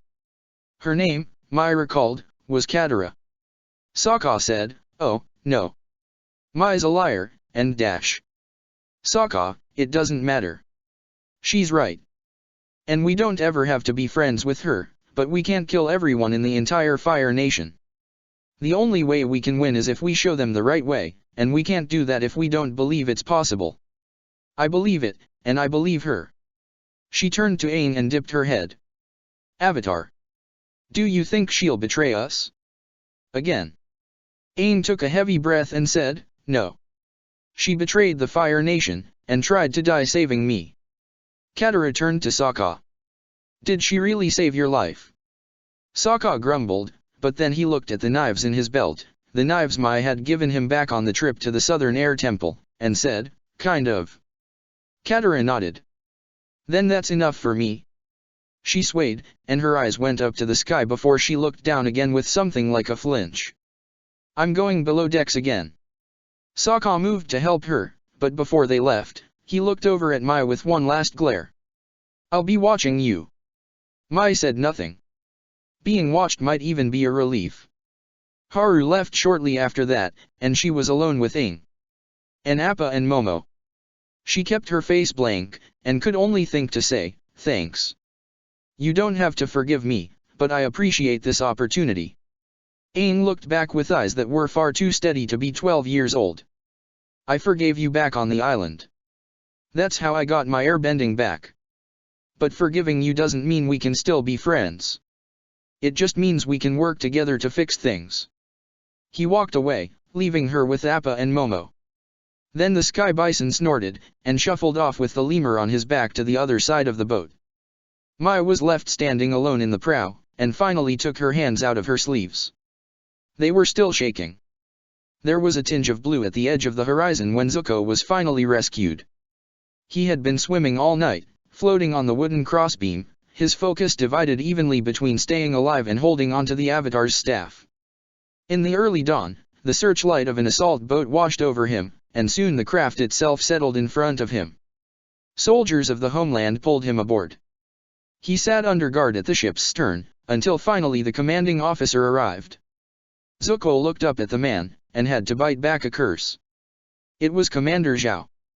Zhao examined him for a long moment, and then broke out in the smirk that Zuko hated so much. "Prince Zuko. I almost didn't recognize you. The last time I saw you, you had 2 eyes. But at least you inherited your looks from your father, if nothing else." Zuko said nothing. Zhao paced as he continued talking. "How interesting to find you here, in violation of your banishment. Here, where despite my valiant efforts, the Avatar managed to destroy one of the Fire Nation's most important prisons and escape." One of the guards handed him the Avatar's staff, taken from Zuko's float. "How sloppy of you, Prince Zuko, to provide evidence of your meddling. One could conclude that it was your specific interference that caused this whole disaster." He handed the staff back, and then spun to face Zuko directly. "For breaking your banishment, and under suspicion of sabotaging my efforts to apprehend enemies of the Fire Nation, I hereby place you under arrest." Zuko said nothing. He had no grounds to call for an Agni Kai, and right now he was wet and sore and tired and completely incapable of making any escape attempt. He would just have to endure. But he still growled as Zhao's subordinates clasped chains around his wrists. Aang watched the sun rise. It was almost possible to believe that everything had worked out. He had survived the Fire Nation's attempts to kill or capture him, had survived even the dangers of his own emotions and Avatar spirit. Sokka had survived as well, and finally freed his sister. Katara was everything her brother had said, and all the other freed waterbenders were a happy bonus to the whole endeavor. Of course, there were losses. 2 of Haru's crew had died when Jet escaped, and Jet himself might have lost his life against that inspector who Sokka had described. Smellerbee was definitely dead, according to the tale. Aang had complicated feelings about that, because it was too hard to tell if the Blue Spirit had truly been an ally. Jet had nearly killed Sokka back on that island, but then saved his life later. Jet had hunted Mai, but she... well, that was the other loss. The Mai who Aang had known had never truly existed. In her place was a girl who had nevertheless saved Aang's life. Before his sleep in the ice, the world hadn't been like this. Had the world changed, then, or had Aang merely been made to see it in new ways? And if he was having this much trouble with one girl, how could he fix the world, even with her help? All he knew was that he had to try, and that he had a long journey ahead of him. But as the ship left behind the clouds of ash, the sun was rising ahead. That was something. End of Act 1, Come to the Water. Chapter 19, Sundering Dawn. In Aang's dreams, he was called by a voice from far away, and couldn't respond. Waking up from those dreams was always difficult. The moment of transition was too quick, a disorienting twist from the biting smell of frozen seawater to the musky scent of the stable where he and Appa had been spending their nights. As always, Aang returned to consciousness on the sky bison's tail to find Momo still sleeping on his chest, and today the sun was shining brightly in through the stable's windows.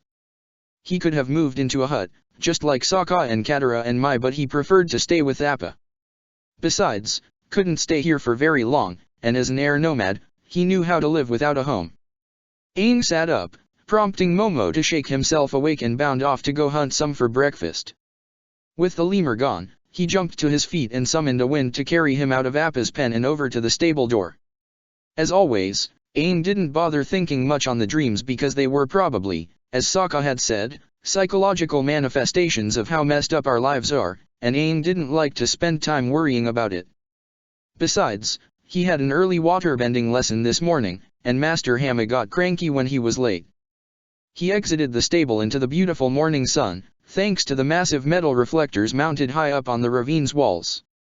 The earthbender fugitives who had established this village had been careful to hide deep in the mountains, away from any other settlements, with the only entrance to the ravine being a secret passage in an old abandoned earth temple where even the most thorough hunters would never find it without knowing where to look. The earthbenders' cleverness hadn't been limited to hiding places, either, as they had outfitted their home for both comfort and something close to self-sufficiency. The metal reflectors brought sunlight down to nourish the vertical farms etched into the ravine's walls. Even now, people were working those farms, tending and watering the various vegetables and melons, but they weren't the only people greeting the dawn, here. Everyone in the village worked hard to keep the community alive. Some farmed, others practiced trades, and a few even worked as guards and scouts to make sure the village stayed safe and hidden. Aang frowned at that thought. Jet had been one of those guards, but based on what Sokka had said happened at Crescent Island, Jet's fate and true allegiances were still a mystery. As Aang walked the lanes of packed earth, he also saw the newer arrivals starting their own jobs. The men and women freed from the Fire Nation's prison on Crescent Island were moving slowly throughout the whole village, some in the lanes and others on the suspended walkways above. Most of them had hair that was completely given over to whites and grays, but all of them were moving in waterbending forms, flowing gestures that raised the dew off of various surfaces and into the air for collection. While the earthbenders of the village had brought water to their home by way of various engineering solutions, dew would be purer than what came through the makeshift aqueducts, requiring no purification, and the work was good exercise for waterbenders who had spent decades unable to commune with their element. Earthbenders and waterbenders were both fugitives from the Fire Nation, and now worked together to create a happy new life. Aang wished that he could restore their proper homes to them, but until he found a way, seeing this kind of cooperation lightened his heart. Aang found Master Hamma and Katara waiting for him at the eastern edge of the village, where a sparring circle was maintained by the villagers. Katara was doing some warm-up stretches and, as usual, was wearing a wide rice hat. Aang ran over and began his own warm-up without prompting, earning an approving nod from Master Hamma. She cleared her throat and said, "I wanted to try something new today, something that will require us all to work together. I got the idea while back when." Her wrinkled face grew tight. "Back when I first arrived at that prison. When I saw how hard the Fire Nation was working to burn all the moisture out of the air, I wondered what they were afraid of, and so they taught me about a weapon I never knew I had before." She was silent for a moment after that, and then with a deep exhalation, she relaxed her body into a waterbending stance. Moisture in the air should be just as real to a waterbender as the ocean, but it's scattered so that we can't even see it. We need to feel it, and draw the tiny parts together. Come, move through your drills, but focus on feeling the water in the air around you. Aang traded glances with Katara, and then they both began their drills. Aang had only begun learning the art since he had brought the freed waterbenders, all of them originally from the Southern Water Tribe, before they were taken by the Fire Nation to the Earthbender village. Even Katara, the strongest among them, had needed time to heal and build up strength before true lessons could begin, but Master Hamma was dedicated to her craft, and even before she could provide any worthwhile demonstrations, she had been able to talk Aang through the basics. She was practiced at it, after all, having talked Katara through the same lessons back in the prison without even the benefit of water itself. And so Aang and Katara's movements were equally fluid as they followed their Saifu's instructions. Aang liked waterbending, and found it similar to airbending. Both arts were based on continuous motion, with forms that circled. There were differences. Of course, waterbending was more focused on building power from momentum, but Aang found that even the divergences had a sense of familiarity to them. Feeling the water was different than feeling the air, but only as much as the differences between talking to two different friends. He sensed the water in the air as he moved, so light as to be almost invisible. "Together now," Master Hamma whispered, changing the pattern of her motions so that her hands pushed out towards her students. Ain closed his eyes and copied her movements, but angled his pushing hands out back towards her. Beside him, Katara did the same, so that they were all pushing towards a common center.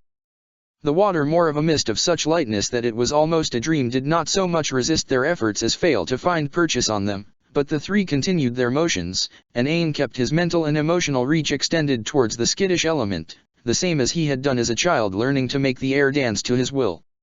When he opened his eyes again, he saw a small globe of the clearest water hovering lightly at the center of their circle. He gave a little laugh at the sight, and he heard Katara gasp beside him. "That's right, children." Hamma's voice was warm, and Ain turned to see her smiling the brightest she ever had. "Water is life, and life is everywhere. Maybe someday we'll each be able to do this entirely on our own." Ain was amazed at the thought, but he had no desire to hurry to that goal. He liked working with his friends. He liked needing people. Usually. Mai held up the last coins of her personal fortune. "How many will this get me?" The silverish metal, worth much less than true silver, gleamed dully in the sunlight. The blacksmith motioned to the knives laid out on the blanket in front of him. 3 of the small ones, or 1 big one and 1 small one. "If you don't like any of these, I have more in my workshop." Mai glanced at the forge behind the man, and then to the knives on display in front of her. She didn't like any of the weapons, but she doubted there were any Ui Shui blades hiding nearby. "These are fine, but maybe you've spent so long working with steel that you've forgotten what silver looks like. I could outfit myself with a full set of throwing knives for this much. I could buy enough of these whittlers to pile them up and sleep on them," she exaggerated. "Whittlers?" The blacksmith held a hand to his chest where Mai must have stabbed him without noticing, given the extreme expression on his face. "Whittlers? How dare you? These are sturdy, solid blades. You can stake your life on them. You could stab over 100 filthy Fire Nation dogs with one, and the blade would be as sharp as the day it was made. You could throw one 1,000 times at the heads of debased Fire Nation conquerors, and it wouldn't even be rattling in the handle. You could dash them against any stone in the earth, and the stone would weep and beg for mercy. That's why they call me Weepy Lee." Mike worked her favorite eyebrow at Weepy Lee. "I'd need 1,000 tries to hit anything with these," she lied. "They're not weighted for throwing. Since we both know that, let's try again. How many did you say these coins could get me?" Lee shook his head. "Fine, straight talk. Your coins are worth coppers. Here. We're a hidden village in mountains that only earthbenders can navigate, and no one comes here with more than the clothes on their back. What am I going to do with silver coins? If you had something I repurpose, then we'd be in a position to bargain. Save the coins and take them with you on a shopping run to one of the cities in the region. I know your people do that. Haru told me. We don't go that often, and it's not like we can take a full caravan in and out of our secret village, up and down the mountains. It will take me years to spend the value of those coins." Lee tugged at his black beard. "I'll be old and gray when I've finally gotten my value out of this deal. It will take me years to believe that load of ash, unless you're buying one child's top per trip." Mai hoped she was doing this haggling thing right. Back in the Fire Nation, her shopping experience consisted of taking whatever she wanted and then letting her father or Azula pay. Money had been one of those things that constantly renewed itself, like leaves on trees. Now, she was spending the last coins to her name. She was down to more or less 2 complete sets of throwing weapons, and at the rate she was going through them, she was actually considering parting with her funds if this moron would let her have 6 of his small unbalanced knives. The thought crossed her mind that Ain or Sokka might be able to haggle a better deal with Weepy Lee, but she just as quickly dismissed the possibility. Maybe they would have helped her before, but now she could hardly imagine them putting any effort into increasing her odds of survival. "Double the offer, and use these coins to buy yourself a bottle of Salon wine on the next shopping trip." Weepy Lee scratched his bearded chin. "Tempting, but I can't fully double the offer, as there's a crimson tax on all my goods." "Crimson tax?" "Yes. The amount added to all prices when I sell to anyone wearing red." He motioned at Mai, waving in particular towards her long, concealing sleeves. They were, of course, as vividly red as Mai could get them without servants to do the washing for her. Nothing personal. Certainly, if it were the Avatar purchasing these weapons for someone, I wouldn't worry unduly about whether the giftee in question wears red, but the trauma of having to see the color myself, you see. Mai said nothing for a long moment. Lee's eyebrows rose as he waited to see if she would play the game. Finally, she held her coins up again. 3 coins for a sword. Double-edged, straight blade. A sword. Surely you have one. The people here don't just whittle with their blades. We're mostly earthbenders, but I like to keep my skills sharp, so to speak. I couldn't give you one of my best, but for a molded blade. Mai nodded. 3 coins for a sword. Then, on impulse, she added, and a clean green robe. The hand she was using to hold up the coins started to shake, but she focused hard, and was able to make it stop. Lee didn't seem to have noticed. Do I look like a tailor? No, you look like a blacksmith who can double as a purchasing agent in a pinch. And this way, you'd be saving the Avatar himself from the trauma of having to see my red clothes. Mai quirked her favorite eyebrow again, and flipped one of the coins into the air to catch it with her other hand right at the apex. Deal. Weepy Lee looked at her, and then looked at the coins. There was no sense of time in Zuko's cell. There were no windows, no way to tell the position of the sun above Zhao's ship. The brig door was always bolted, and food was delivered through a slit that could be unlocked at the bottom of the otherwise solid door. Even bathroom needs were handled by a faucet and drain in the corner. No guards came into his cell, and he couldn't even tell if his meals were delivered regularly.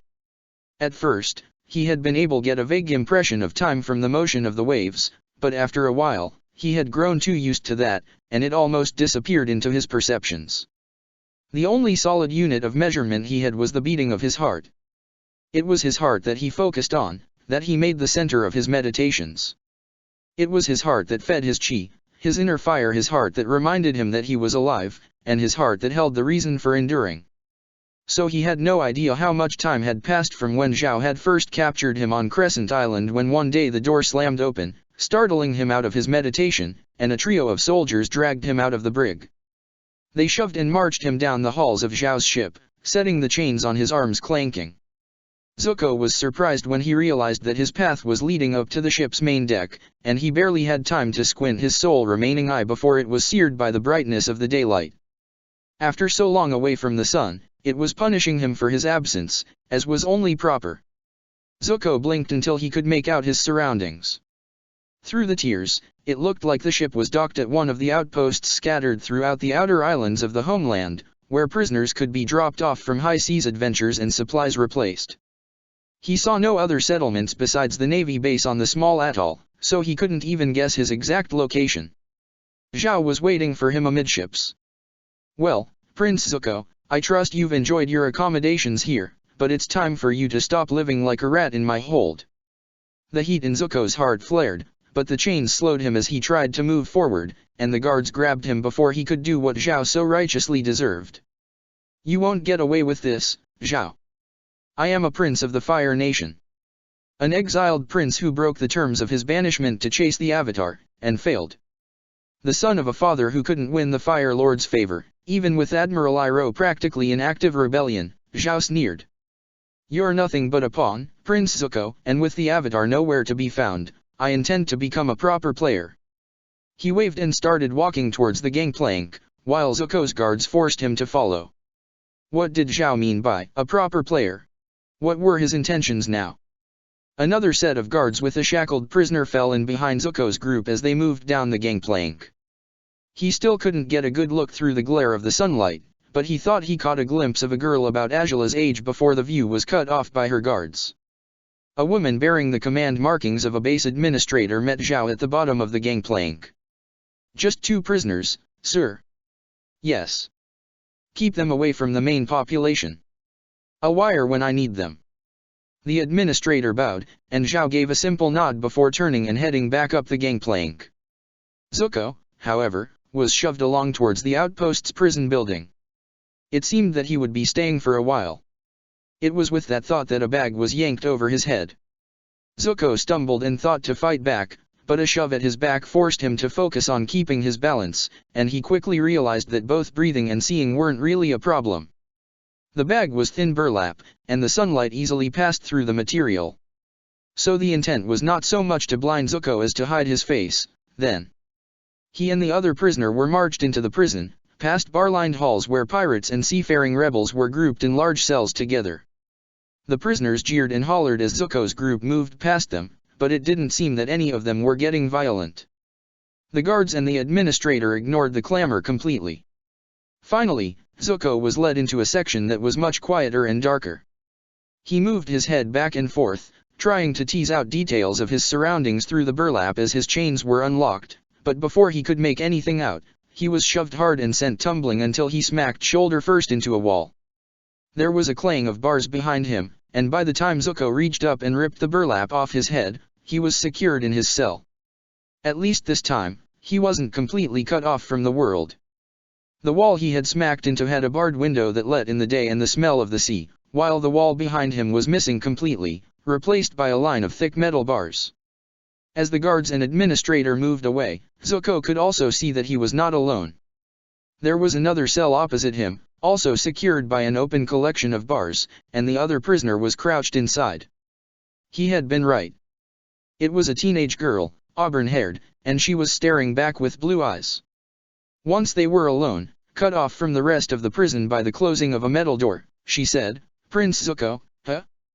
Looks like we're both in trouble with Zhao. Who are you?" "Suki. Suki of Kyoshi Island."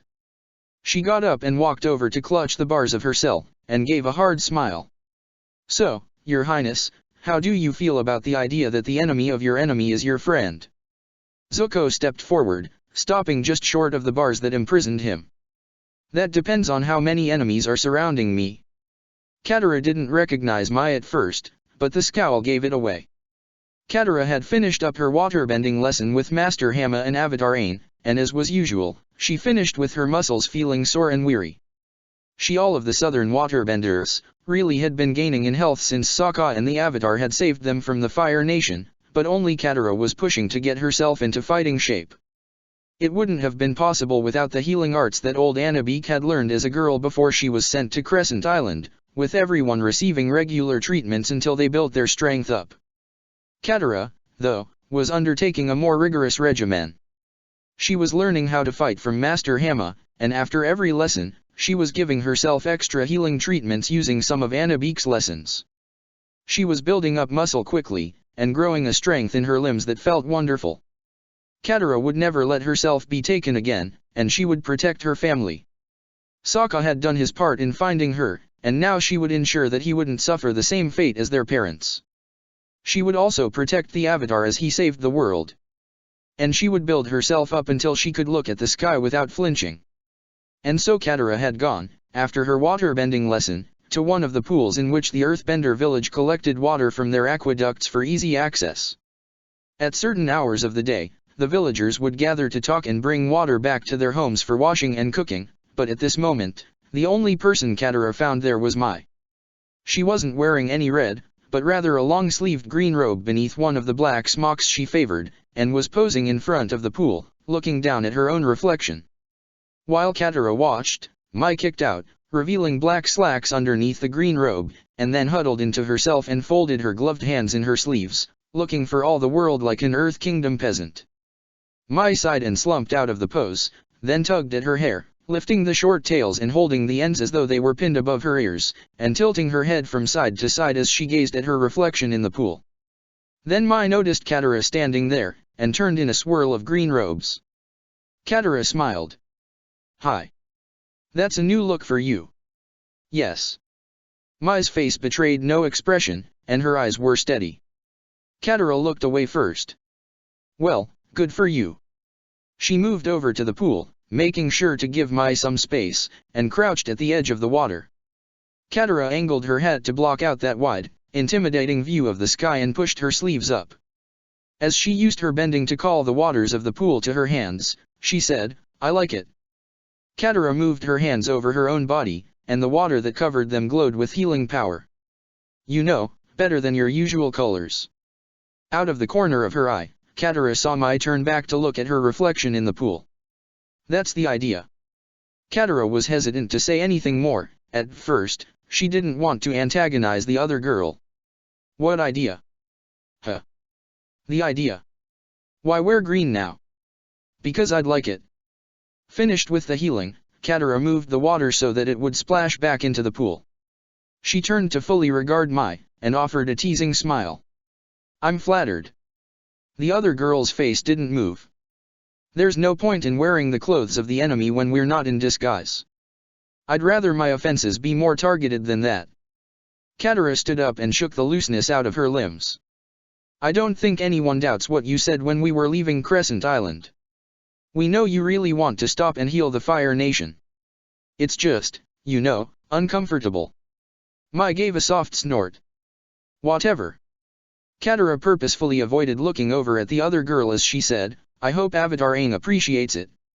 You not wearing red, I mean.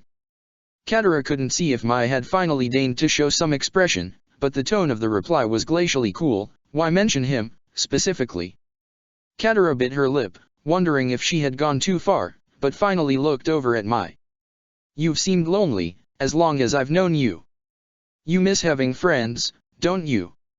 I've betrayed every friend I've ever had.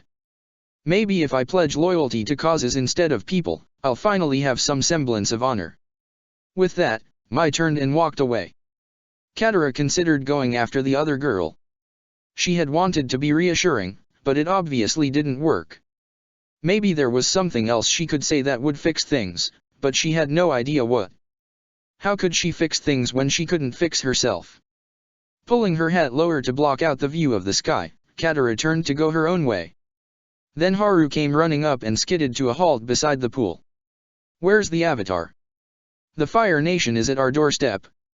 Sokka was not happy. While this summed up the majority of his life quite succinctly, it was actually an unusual state of affairs for him lately. He had his sister back safe and more or less sound, even if she always felt cold and insisted on wearing a wide hat all the time, which compared to Aang's not eating any meat whatsoever wasn't all that bad, right, and he had given the Fire Nation a black eye by freeing all the captive waterbenders from the Crescent Island prison. That was pretty good for a night's work. And since then, Sokka and Katara had been able to relax in the hidden Earthbender village, healing from their adventures and getting to know each other for the first time in a decade. And they had Aang with them, which was nice, because Sokka had grown fond of the kid, and together maybe they could destroy the Fire Nation forever and free Sokka's whole tribe from oppression. Yes, Sokka had been happy before this moment.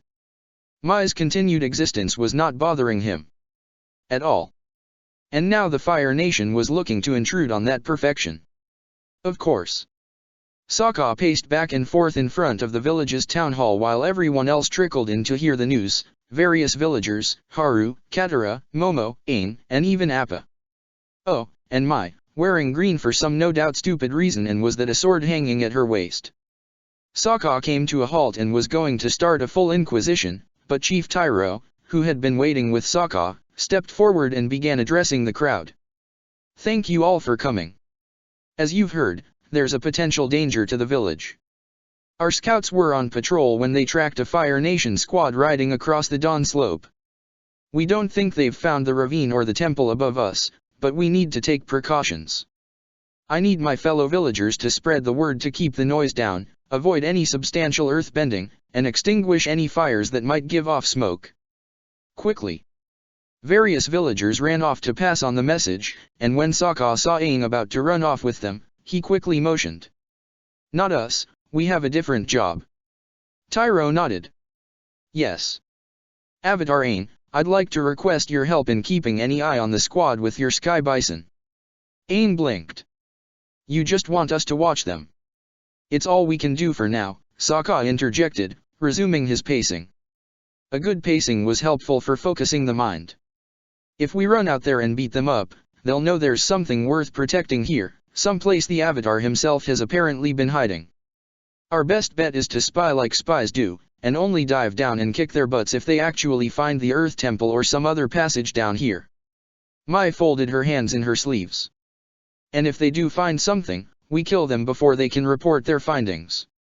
A missing patrol is much less suspicious than a full report with accurate directions. Aang glanced over at her, eyebrows raised, but Sokka didn't feel the need to add anything. She was technically right, and it was such practical wisdom that they wanted from a good Evil Fire Nation consultant. He wasn't sure if she had ever before suggested taking Fire Nation lives, but he very much did not care if it bothered her. "All right," Katara said into the silence. "Let's get Appa and get up into the sky." Sokka didn't move right away. "You have your water skin." "Yes, Sokka." "And you filled it up." "Yes, Sokka." "You're not feeling tired again, are you?" "I don't want dash." "I'm feeling fine, Sokka." She put her hands on her hips and glared at him from under her rice hat. "Are we going to have a problem with me being part of these kinds of things?" Sokka opened his mouth to speak, but he couldn't think of what exactly to say. Sure, he wanted his sister to stay safe, especially after spending a decade in an evil Fire Nation prison made of lava, but she had also proved herself to be a powerful and capable waterbender by playing a crucial part in escaping said evil prison despite said decade, so it not only made sense for her to join the group, but it was also something Sokka wanted.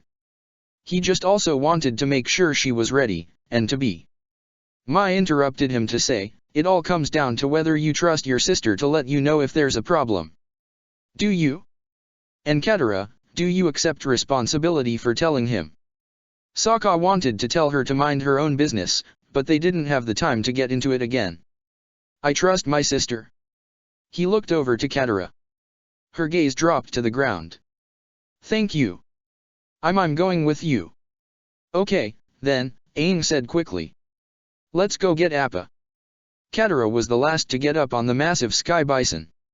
She had simply been standing off to the side while Sokka and Mai made one last check of their weapons, looking at the beast and trying to prepare herself for being up in that massive sky. Sailing on the ocean was one thing, but being up in the sky with nothing below, nothing above, everything extending into infinity on all sides felt more oppressive to Katara than being locked in a cage. She told herself that she could handle it. She could handle it, and prove that she wasn't broken, and that she was worthy of someday going back home. Katara pulled her hat down low over her eyes and made herself walk towards the sky bison. Master Hamma approached before Katara could step up onto the giant furry tail, and as usual, she could see right through Katara. "You should know that you're under no obligation." In the southern tribes, all waterbenders had the choice of becoming a warrior, and each person decided based on their own calling. Katara looked to make sure that the others weren't listening. "They need me. Sokka needs me.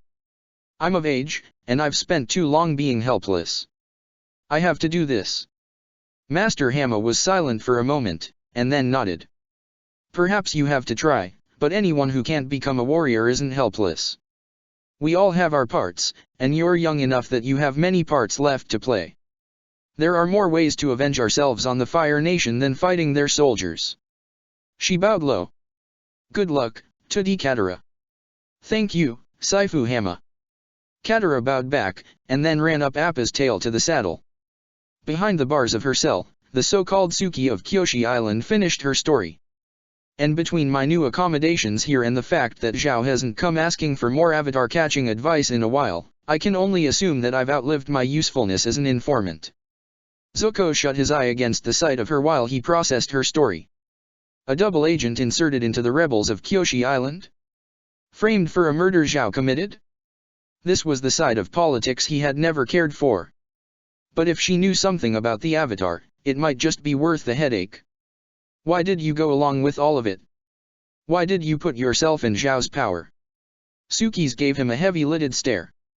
"I only explain myself to my friends. And you, Prince Zuko, haven't made friends with me yet." Zuko was not the cleverest firebender out there. He could admit that without shame. There were people like his sister who could entertain themselves by coming up with frauds on top of deceptions, twisting labyrinths of lies that would lead their targets to the exact path that the liar desired. The whole thing was beyond Zuko, both in practice and appeal, but he had been the target of such machinations enough times to recognize it. "You need something from me," he said. Suki shrugged. "I want allies who hate Zhao. Is that so hard to understand?" "I suppose not." He turned and went back to the cot in the back of his cell to lie down. But how do I know that you're telling the truth? Out of the corner of his good eye, he saw Suki go back to her own cot as she said, I guess you don't. But if you decide that you want a friend, I'm not going anywhere. Aang missed his friend. He was seated on Appa's head as the sky bison carried the whole group high above the mountainous terrain.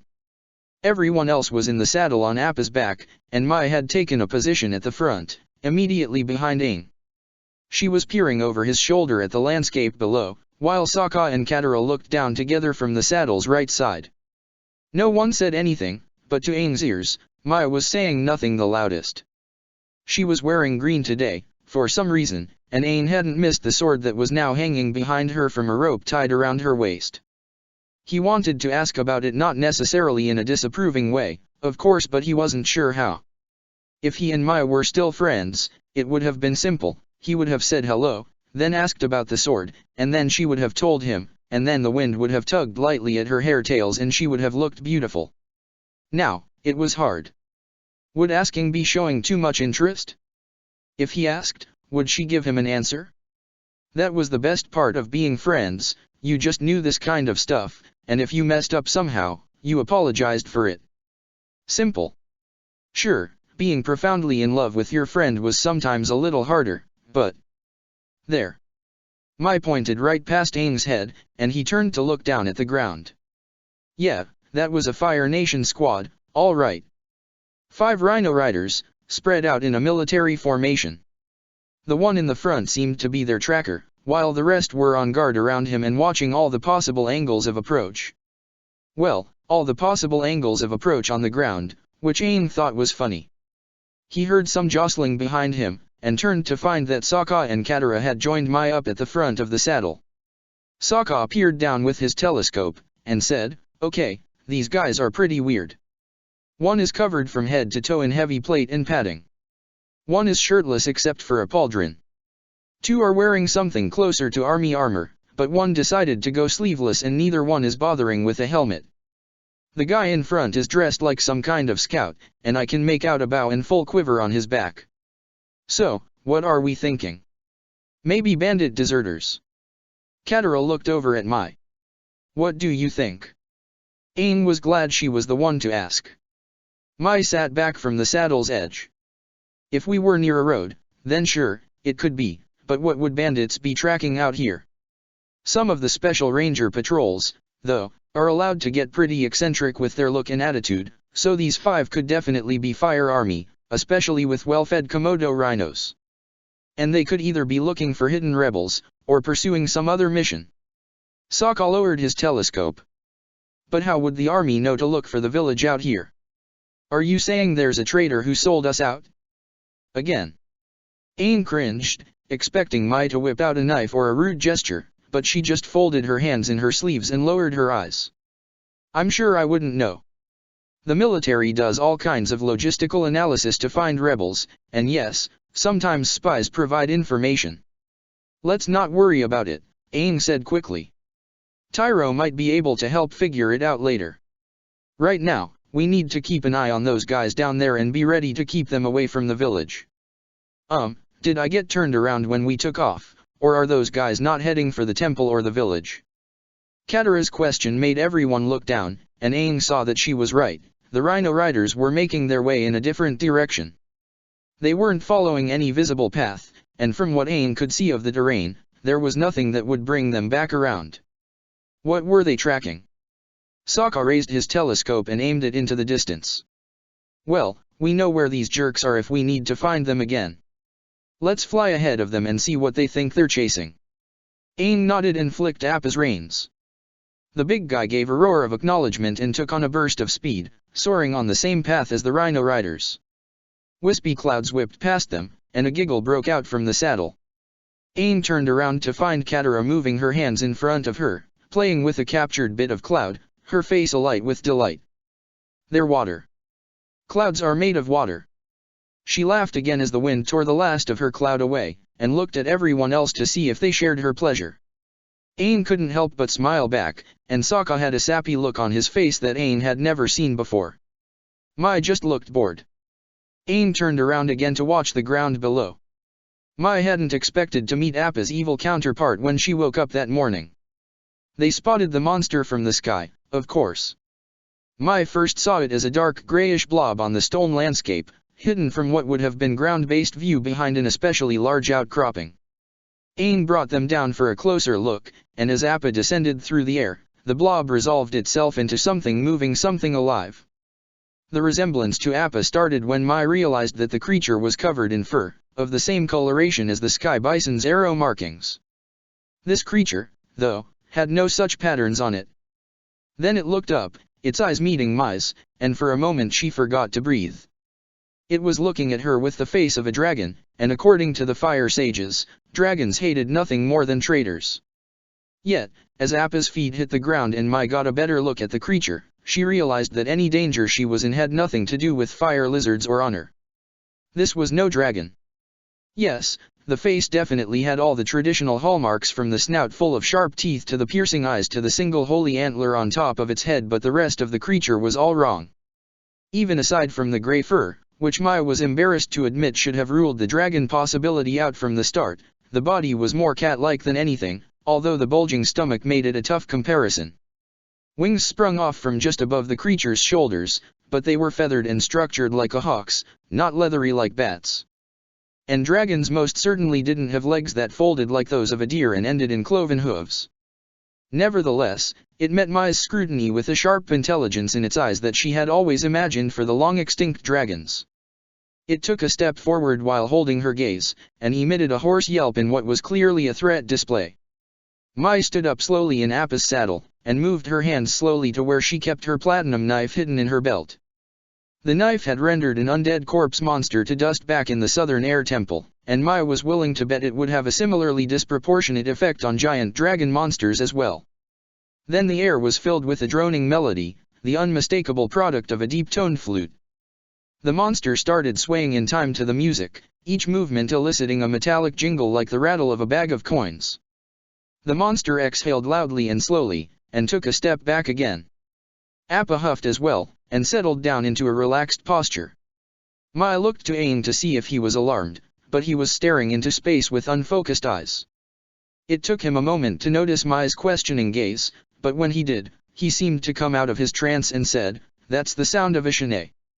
I haven't heard one of those since the last Yangchen's festival." Mai and the others looked around, but she was the first to spot the flutist. An old man, all thin limbs and wiry white beard and dusty ancient skin, was ambling towards the monster, playing a carved flute with a small flared bell at the end. He swayed the flute back and forth in time to the music, the same swaying that the monster was doing, and as the melody came to an end, the monster folded its legs and laid its massive bulk down on the ground like a Komodo rhino at rest, once again making a jingling sound. Was it wearing bells somewhere? Mai turned to aim at the old man and shifted her hands so that they were closer to her more mundane knives.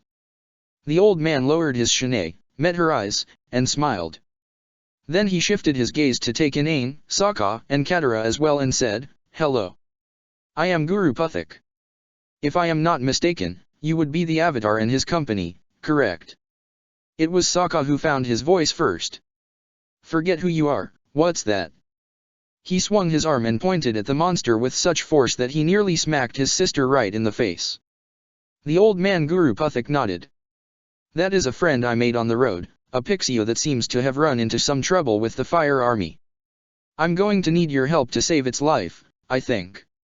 The pixie let out another honking yelp, and Appa lowed in what could have been a response. Pixie. That sounded familiar. Weren't there stories about them, and carvings in money lenders? That's right, the creatures supposedly ate coins to bring back to their masters. But they weren't supposed to be real. Yet here one was, jingling, and staring at her and hiding from a squad of rhino riders. Mai sighed, and relaxed her arms away from her weapons. This is going to be an altogether terrible experience, isn't it? Chapter 20, Beyond the Elements. Colonel Karakor Amu Monk of the Rough Rhinos Special Forces Squadron couldn't really say that he liked his job, anymore. During the war, it was different.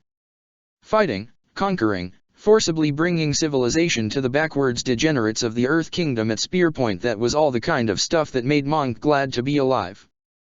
But then the Fire Nation actually went and won the war, which had always been the goal, of course, but once it happened, everything changed. There was no more showing up in a village, setting some buildings on fire, and then stringing up the dethroned leader's corpse to establish the power of Fire Nation rule. It became a matter of escorting one of the officers who was better at talking than fighting as he went around, got a pledge of fealty from the locals, and explained the new tax system. What use was a forward-running sabotage squad when there was no longer a war front to be forward of? Sure, there were still some rebels, but burning Ba Sing Se, Omashu, Balei, and all the other holdout cities in the fires of Sozin's comet had really taken the fight out of them. The rebels were indistinguishable from bandits, and the rough rhinos were too much soldier for the problem. For a while, it had been starting to seem like Monk and his squad might be decommissioned. Then the troubles had started, reports of things from out of the old legends. And once High Command had stopped insisting that spirits were a remnant of a world that had died in fire, they were forced to admit that they didn't know how to deal with it. Well, until someone figured out the platinum thing. Monk couldn't explain how it worked, but now he had a job hunting things that shouldn't exist in the remote mountains of the Earth Kingdom. It was something that kept the rough rhinos needed, at least, but it wasn't like the old days. His fellow jobbers Kachi, Agade, and Yelu rode alongside him on their Komodo rhino mounts. Up ahead, literally, for the terrain was the mountainous kind more suitable for a rough ostrich horse's squad, the cloud of dust that represented their scout, Vachir, was growing on the horizon. He must have turned back from his tracking, which meant that he had a report to make. Time to go to work. When Vachir arrived, Monk brought his rhino mount to a halt and motioned for the others to do the same. Well, what did you find? Vachir pointed, indicating a clear vector along the trail they had been following. There. Behind an outcropping. Very defensible. Monk nodded. All right, time to finish this. Everyone, get the prissy weapons ready. We're going to have to be precise with this one, so that we don't cause a rock slide under our feet. Yelu, those are a general collection of words that really mean you light fuses only on my command, to the letter of my command. He looked over at his compatriot in the full body armor, and get a nod in return. Good. The rest of you, follow me in. I'll lead and attract attention like I do, Agade will follow and wrap the thing's legs so it can't escape, and then Vachir and Kachi come in and plant your platinum in that thing's carcass as often as you can. Typical wheeling should keep it guessing, and we'll just keep hitting it until it's down. Got it. Everyone nodded, and proceeded to get their platinum weapons ready. Vachir attached platinum heads to some of his arrows, Kachi pulled his Guandeo blade staff with the platinum cutting edge out from its holster on his saddle. Agade's new bolus had every other link made of a platinum alloy. Monk got his own sword out of storage and attached it to his belt, although he had no intention of using the thing. He was a firebender, and his element should have been enough, but the coal bricks in charge had insisted that he accept a platinum weapon when the rough rhinos were detailed to these special operations, even if it was a sword he hadn't been trained to use. He had learned to use a saber back in training, but platinum was too weak to even just coat the cutting edge of a proper broadsword. A Jian two-edged stabbing sword, though, could supposedly be constructed with a steel inner core, a platinum outer core to form the cutting edges, and then two more strong but flexible plates pressed around the cores like a sandwich to form the supportive flat sides. So Monk got the sword ready, in case he wound up needing it, but resolved to let his fire guide him to the death of the Pixiu. With that, he spurred his rhino into a run, and the rest of the roughs fell in behind him. The mission was to eliminate the monster Pixiu, they called it, like the statues in all the money-changing houses that had been raiding Tati City and actually eating from the personal coin hoards of various rich and loyal city masters. A simple search and destroy against a creature out of legend, using strange weapons made from soft metal, to save the personal fortunes of a bunch of whining merchants. The whole thing was burned out. But it was a job. They approached a large rock outcropping, and Vachir gave an arm motion aimed right at it, so Monk led his soldiers in that direction. He'd do his job, or die trying. You see, Guru Puthik explained, as Momo settled happily onto his shoulders, I had a vision of helping the Avatar, and so I came to find the Earth Temple that I saw. It was a temple that led to a hidden village, if you can believe that. Quite interesting. Aang looked around at the others. They all stood as far away from the weird winged dragon lion creature a Pixiu, the guru had called it, as they could get in the little nook formed between the jagged ground of the mountain and an especially large outcropping of rock, but they were giving Puthik their full attention. Sokka squinted in that skeptical Sokka way, while Katara was staring with wide invested eyes. Appa seemed to be happily interested in everything that was going on, particularly the strange Pixiu creature, a major contrast to Mai's usual blank face. No one was giving him any cues, so he turned his attention back to the guru. "You can me to help me?" "With what?" The old man smiled beneath his wiry white beard. "With whatever I can. I was a spiritual brother of your people, and a personal friend of Monk Gyatso." Momo added a trill at the sound of the familiar name. "Gyatso? But that would make Puthik over 100 of years old." Aang didn't even have to look at the others to know their reactions. Sokka wouldn't believe it, Katara wouldn't know who Monk Gyatso even was, and Mai wouldn't reveal her thoughts in any way. For Aang's part, he bowed low and long. He was in the presence of a very spiritual elder, someone who embodied the ways of his people to a degree that few of their own heroes had ever managed. No lord or king could ever command Aang's respect on the same level. This was the best thing to happen since Mai had said. Since Mai. In a while. When he rose again, he found the guru bowing back. "It's good to meet you as well, Avatar Aang. It has been a very long time since the light of your people was in the world, and it has been very lonely waiting for you. But you understand." Aang didn't even feel the need to nod at that. Puthik understood that he understood. The Pixiu creature made one of its sharp honking sounds, and in response the guru turned to it. "I'm sorry, my large friend, but we don't have time for more music." He lifted his Shanae flute and threw a glance at Aang. "I do not know if the Pixiu just likes the sound of the music, or if he is responding to the instrument's sanctifying quality, but I found that it has soothed the sour mood caused by his injury." He shook his head. "I was traveling these mountains when I came across this poor creature fleeing from the Fire Nation. His wing seems to be injured, and he has eaten too many coins to get into much of a run." The guru chuckled a bit at that, and Aang looked over at the Pixiu to see it almost sheepishly curl up on itself, setting off a jingling sound from its stomach. Aang had heard of Pixiu in old stories, and figured that they had either lived at one point in the far past or been inspired by something real, like most legends. But this was an actual animal that met all the classic details right here and now. It looked back with the face of a dragon, but the rest of it was a mix of body parts that reminded Aang mostly of a furry grey cat deer with wings. Could its return be a result of spirit world bleeding into the physical world, like Avatar Roku had described? "We'll help. We won't let the Fire Nation get it, right guys?" Katara was immediately standing next to him. "That's right. Maybe I can use my water bending to heal its wing. Then it can fly away and leave those rhino riders far behind." "That's a great idea." Aang bounded over to the Pixiu and reached up to rub the grey fur of its neck. It gave a contented honk and leaned into the rubbing with the sound of more jingling gold, and Aang smiled and turned to wave Katara over. As she approached, Sokka said, "Are we sure about this? How do we know that the thing isn't going to eat us once it's feeling better?" Mai, still standing close to Appa and keeping her hands out of sight, added, "Good question.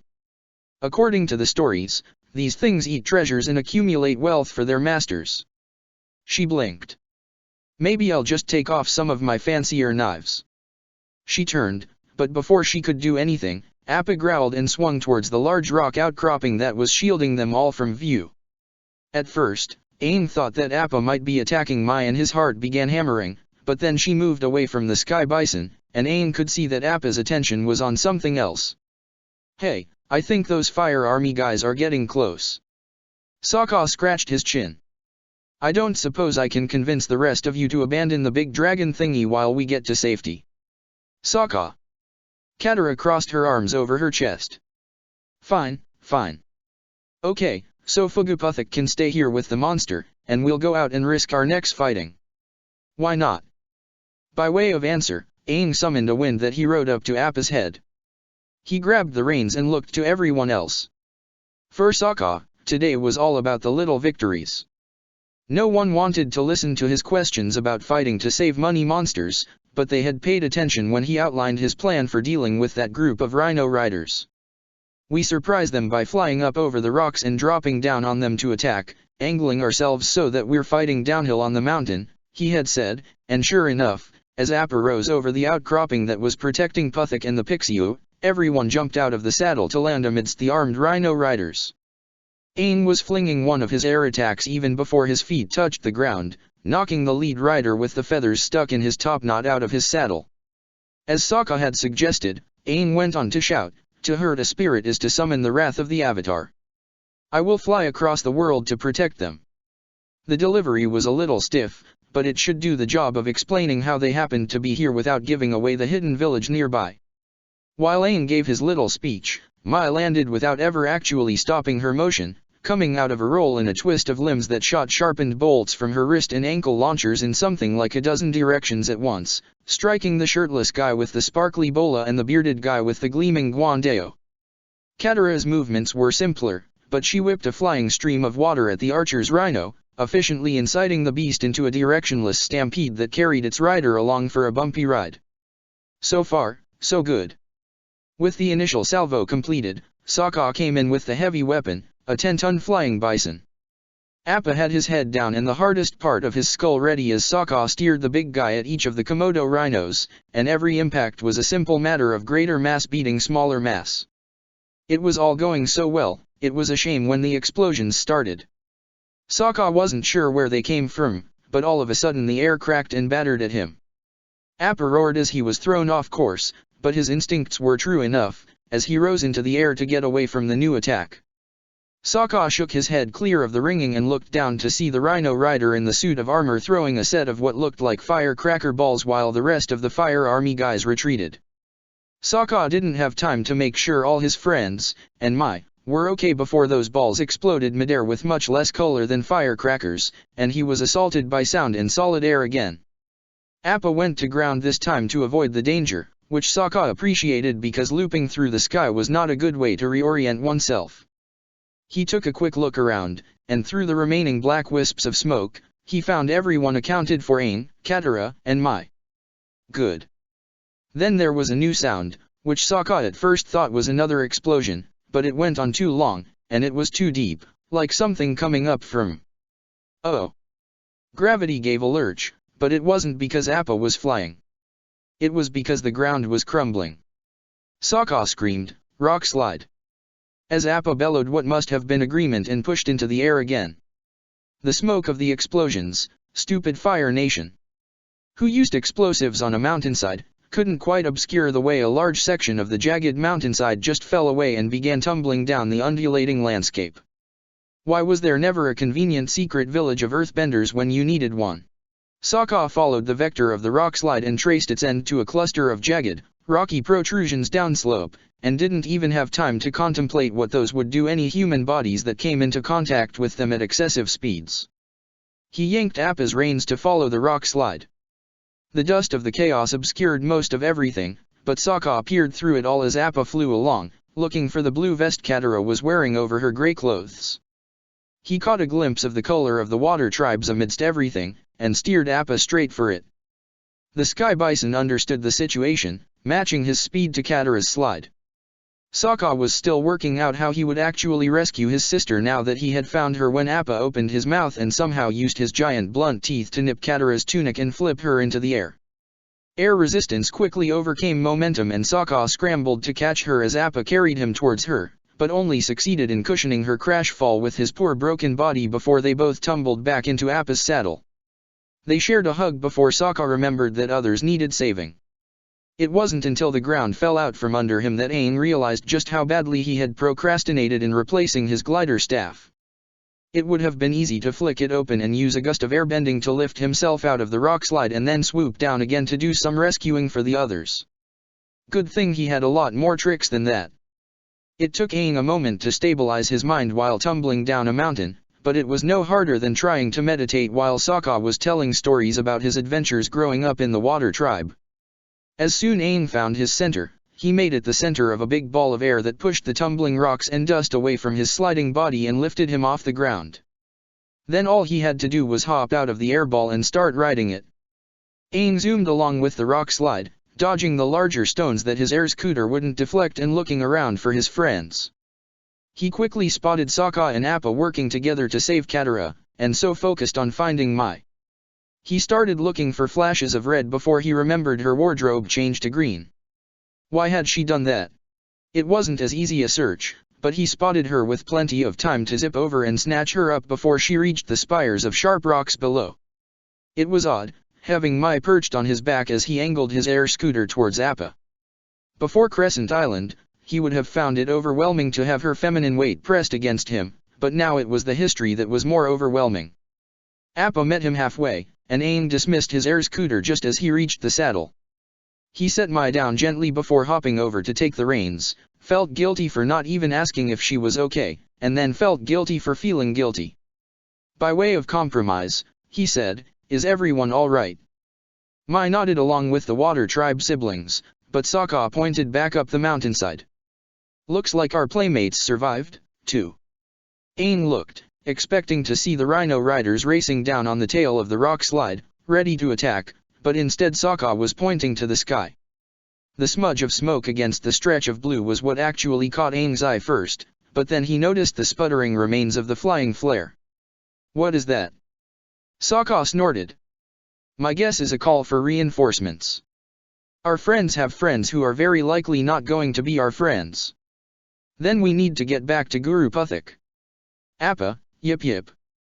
Shortly after midday, lunch was brought to Zuko and Suki. Zuko had been startled out of a doze by the screech of the door to this little section of the prison being opened, and he sat up and opened his eye in time to see a board guard walk between the cells with a pair of bowls in her hands. She slid one between the bars of Zuko's cell, and then the other into Suki's cell before leaving without ever having so much as glanced at either prisoner. Zuko stayed on his cot, eyeing the bowl of rice and rhino jerky. It was probably safe, but... Suki trotted right over to her own bowl and immediately scooped a small handful into her mouth. That's better than what Zhao was giving me." After swallowing, she looked over at Zuko. "Doesn't seem to be poisoned." He clenched his jaw at the way she casually guessed his thoughts. "It could be a slow-acting poison. Then Zhao could pass our deaths off to a sickness we caught here, instead of anything he was involved in." Suki shrugged and kept eating. "That's true, but if we don't eat or drink anything, we'd die before the poison would have gotten us. So we should eat to keep up our strength." Zuko didn't like it, but he didn't have the energy to get into an argument. He moved to get his own bowl and began eating on his cot. Suki was right about the food not being bad, although even the poorest fare was better than picking rotten fruit out of trash heaps. "So," Suki interrupted his thoughts, "how does a prince end up captured by a blowhard like Zhao?" Zuko froze mid-bite. He looked at Suki, expecting to see either an expression like Azula in a predatory mood or else a careful blankness, but she seemed more occupied by picking off the grains of rice stuck to the side of her bowl. It was only after he didn't answer for a while that Suki looked back over to him. "Sorry, I guess you don't want to talk about it. I just figured it would be interesting." Zuko grunted as he swallowed a bite of rhino jerky. "Well, I like to talk while I eat. Have you ever been to Kyoshi Island?" Zuko continued to say nothing. Suki rolled her eyes. "It's in the southern islands. We have pretty much everything there. The Water Tribe had a colony at one point, and then of course the Fire Nation put a base there. The original folk were refugees from the Earth Kingdom. Once ships started bringing the mined metals up from the South Pole, all kinds of lanes opened up for us. If you don't get into trouble with the Fire Nation, it's not a bad place to live." Something about the way she said that caught Zuko's attention. "But you did find trouble?" Suki grinned. "Trouble finds me. I just try to get along with it when it drops by." "But your sister Zuko realized he had been drawn into the conversation in spite of himself, but didn't want to look like a fool, so he said, "Sisters can be trouble." Suki's eyebrows rose. "You have a gift for understatement, Prince Zuko. I like that in royalty." She put her empty bowl down and stood up to lean against the bars of her cell.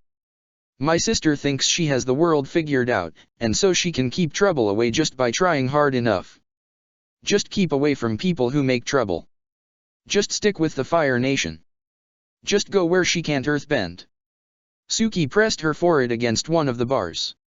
It sounds like a lot of work, but it's not like I've been taking it easy. Zuko closed his eye. Suki's sister sounded like Azula, but the difference was that Azula would never let herself come under anyone else's power. Except Father. Azula really could control everything, and make it look easy. So where was she now, while he was here in this prison? Had Father given up on him? Or had they really lost control of the whole situation? Zuko opened his eye again and looked at Suki. I'm always ready for trouble, too. Suki grinned. I knew I liked you. So how are you preparing for trouble against Zhao? What? Are you going to just sit in your cell and let Zhao do whatever it is he has planned? Zuko tossed his bowl so that it bounced and rolled over to the bars of his cell. Weren't you just saying that we're powerless to keep trouble away? No. Suki stood up straight again and crossed her arms over her chest. I didn't say anything about being powerless. Trouble is always going to find us, Prince Zuko, but if we know it's coming, we can get ourselves ready for it. Maybe it won't be enough, and maybe Zhao is planning something that will completely destroy us, but we're only powerless if we give up. There was something to that. Azula's wisdom, as successful as it usually was about being the best. Zuko clearly didn't have a chance at that.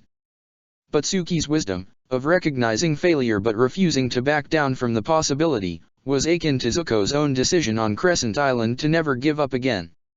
Like Suki, he could choose to be ready for whatever was coming.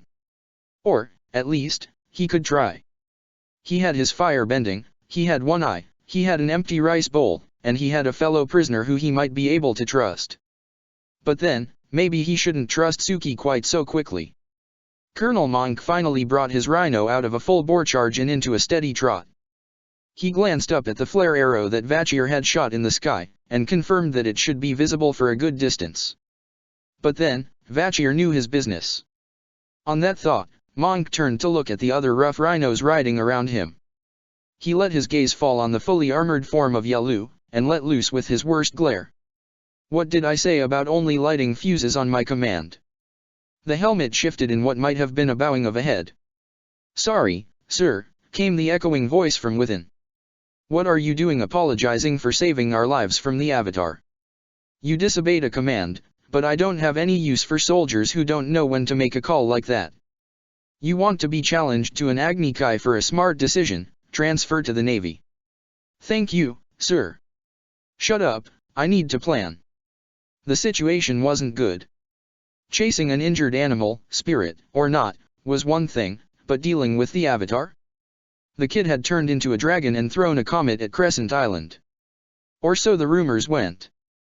Monk noticed that there had been no such transformations in this last clash, and the biggest booms had come from Yalu's stash, not death falling out of the sky.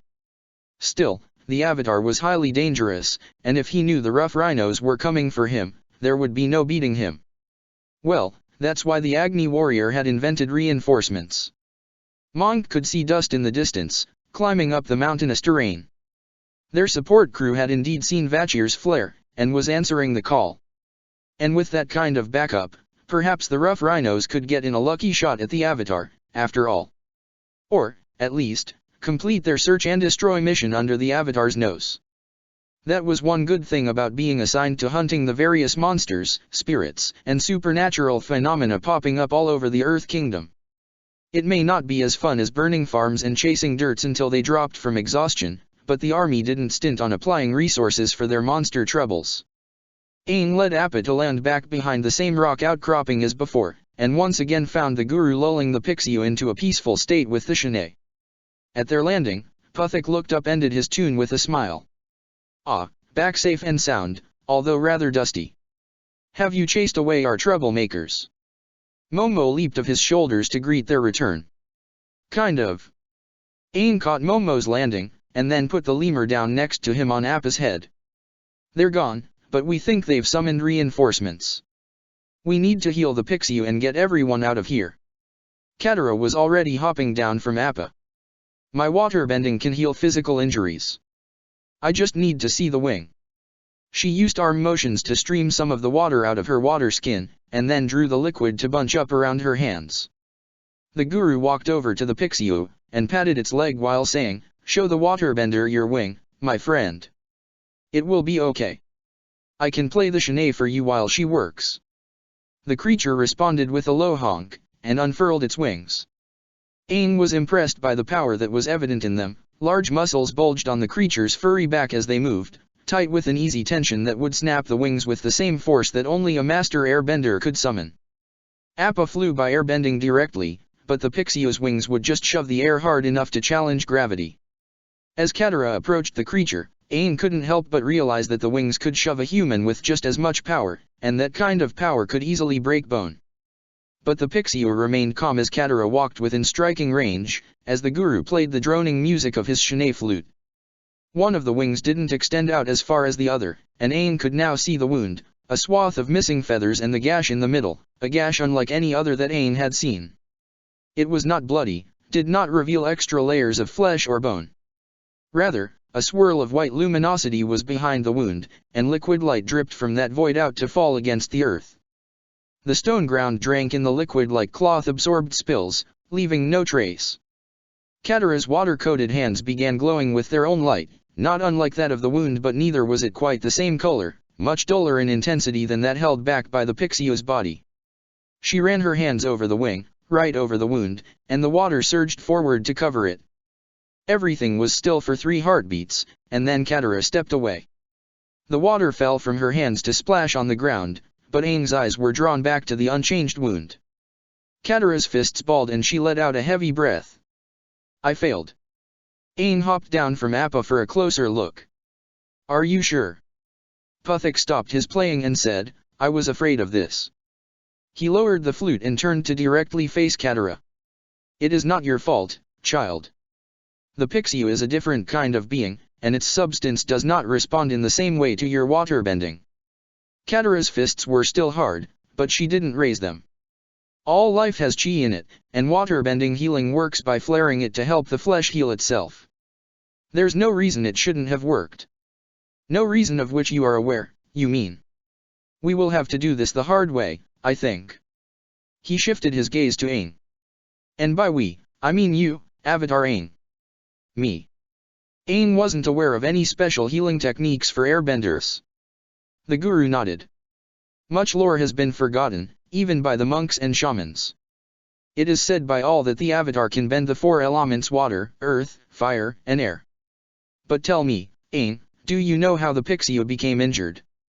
The Rhino Riders, right? Indeed. But when you fought them, did you happen to see their weapons? Aang frowned.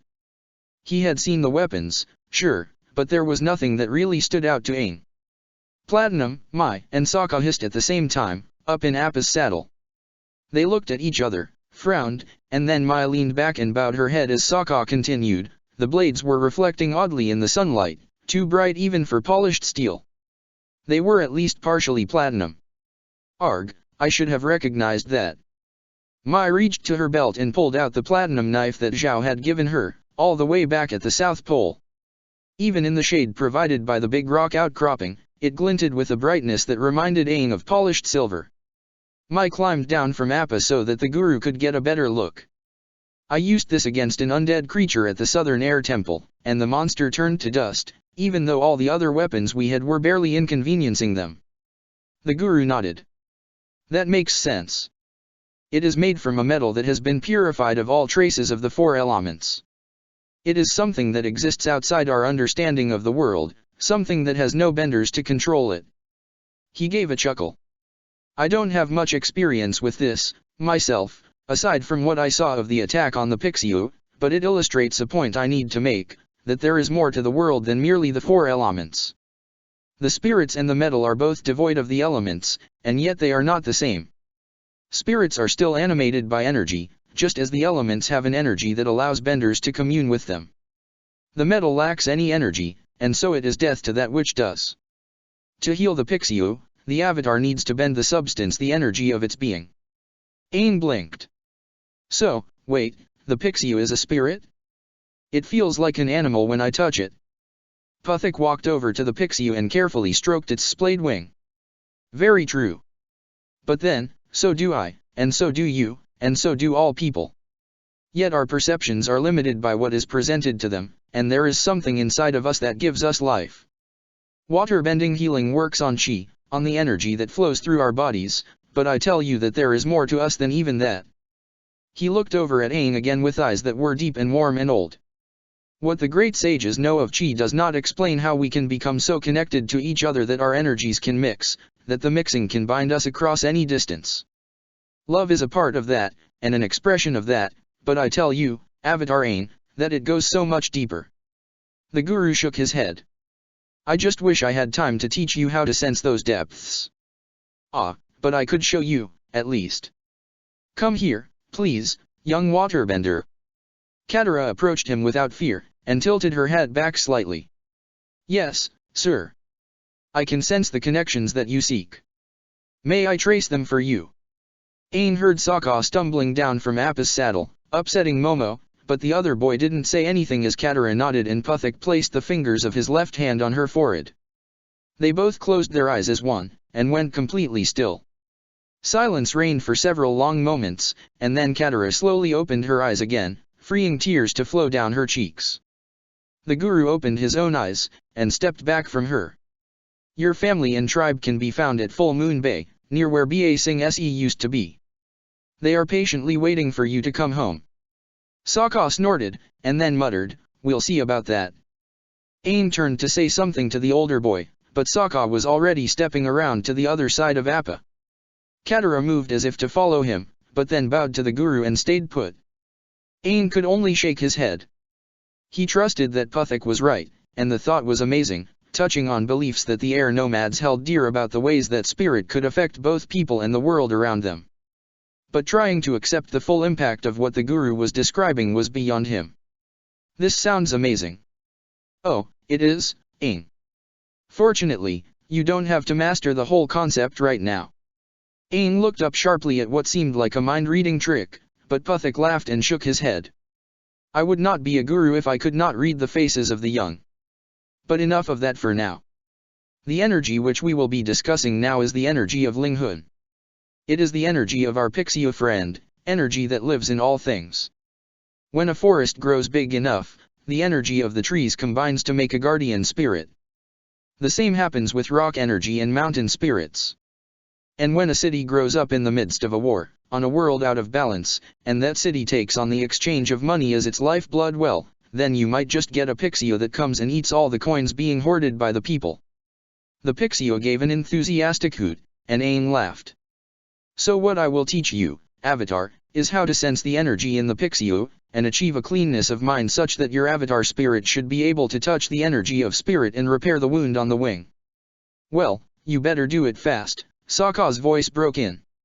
Aang turned to find that Sokka was coming back from around Appa, holding up his telescope. It looks like we have some nasty visitors coming.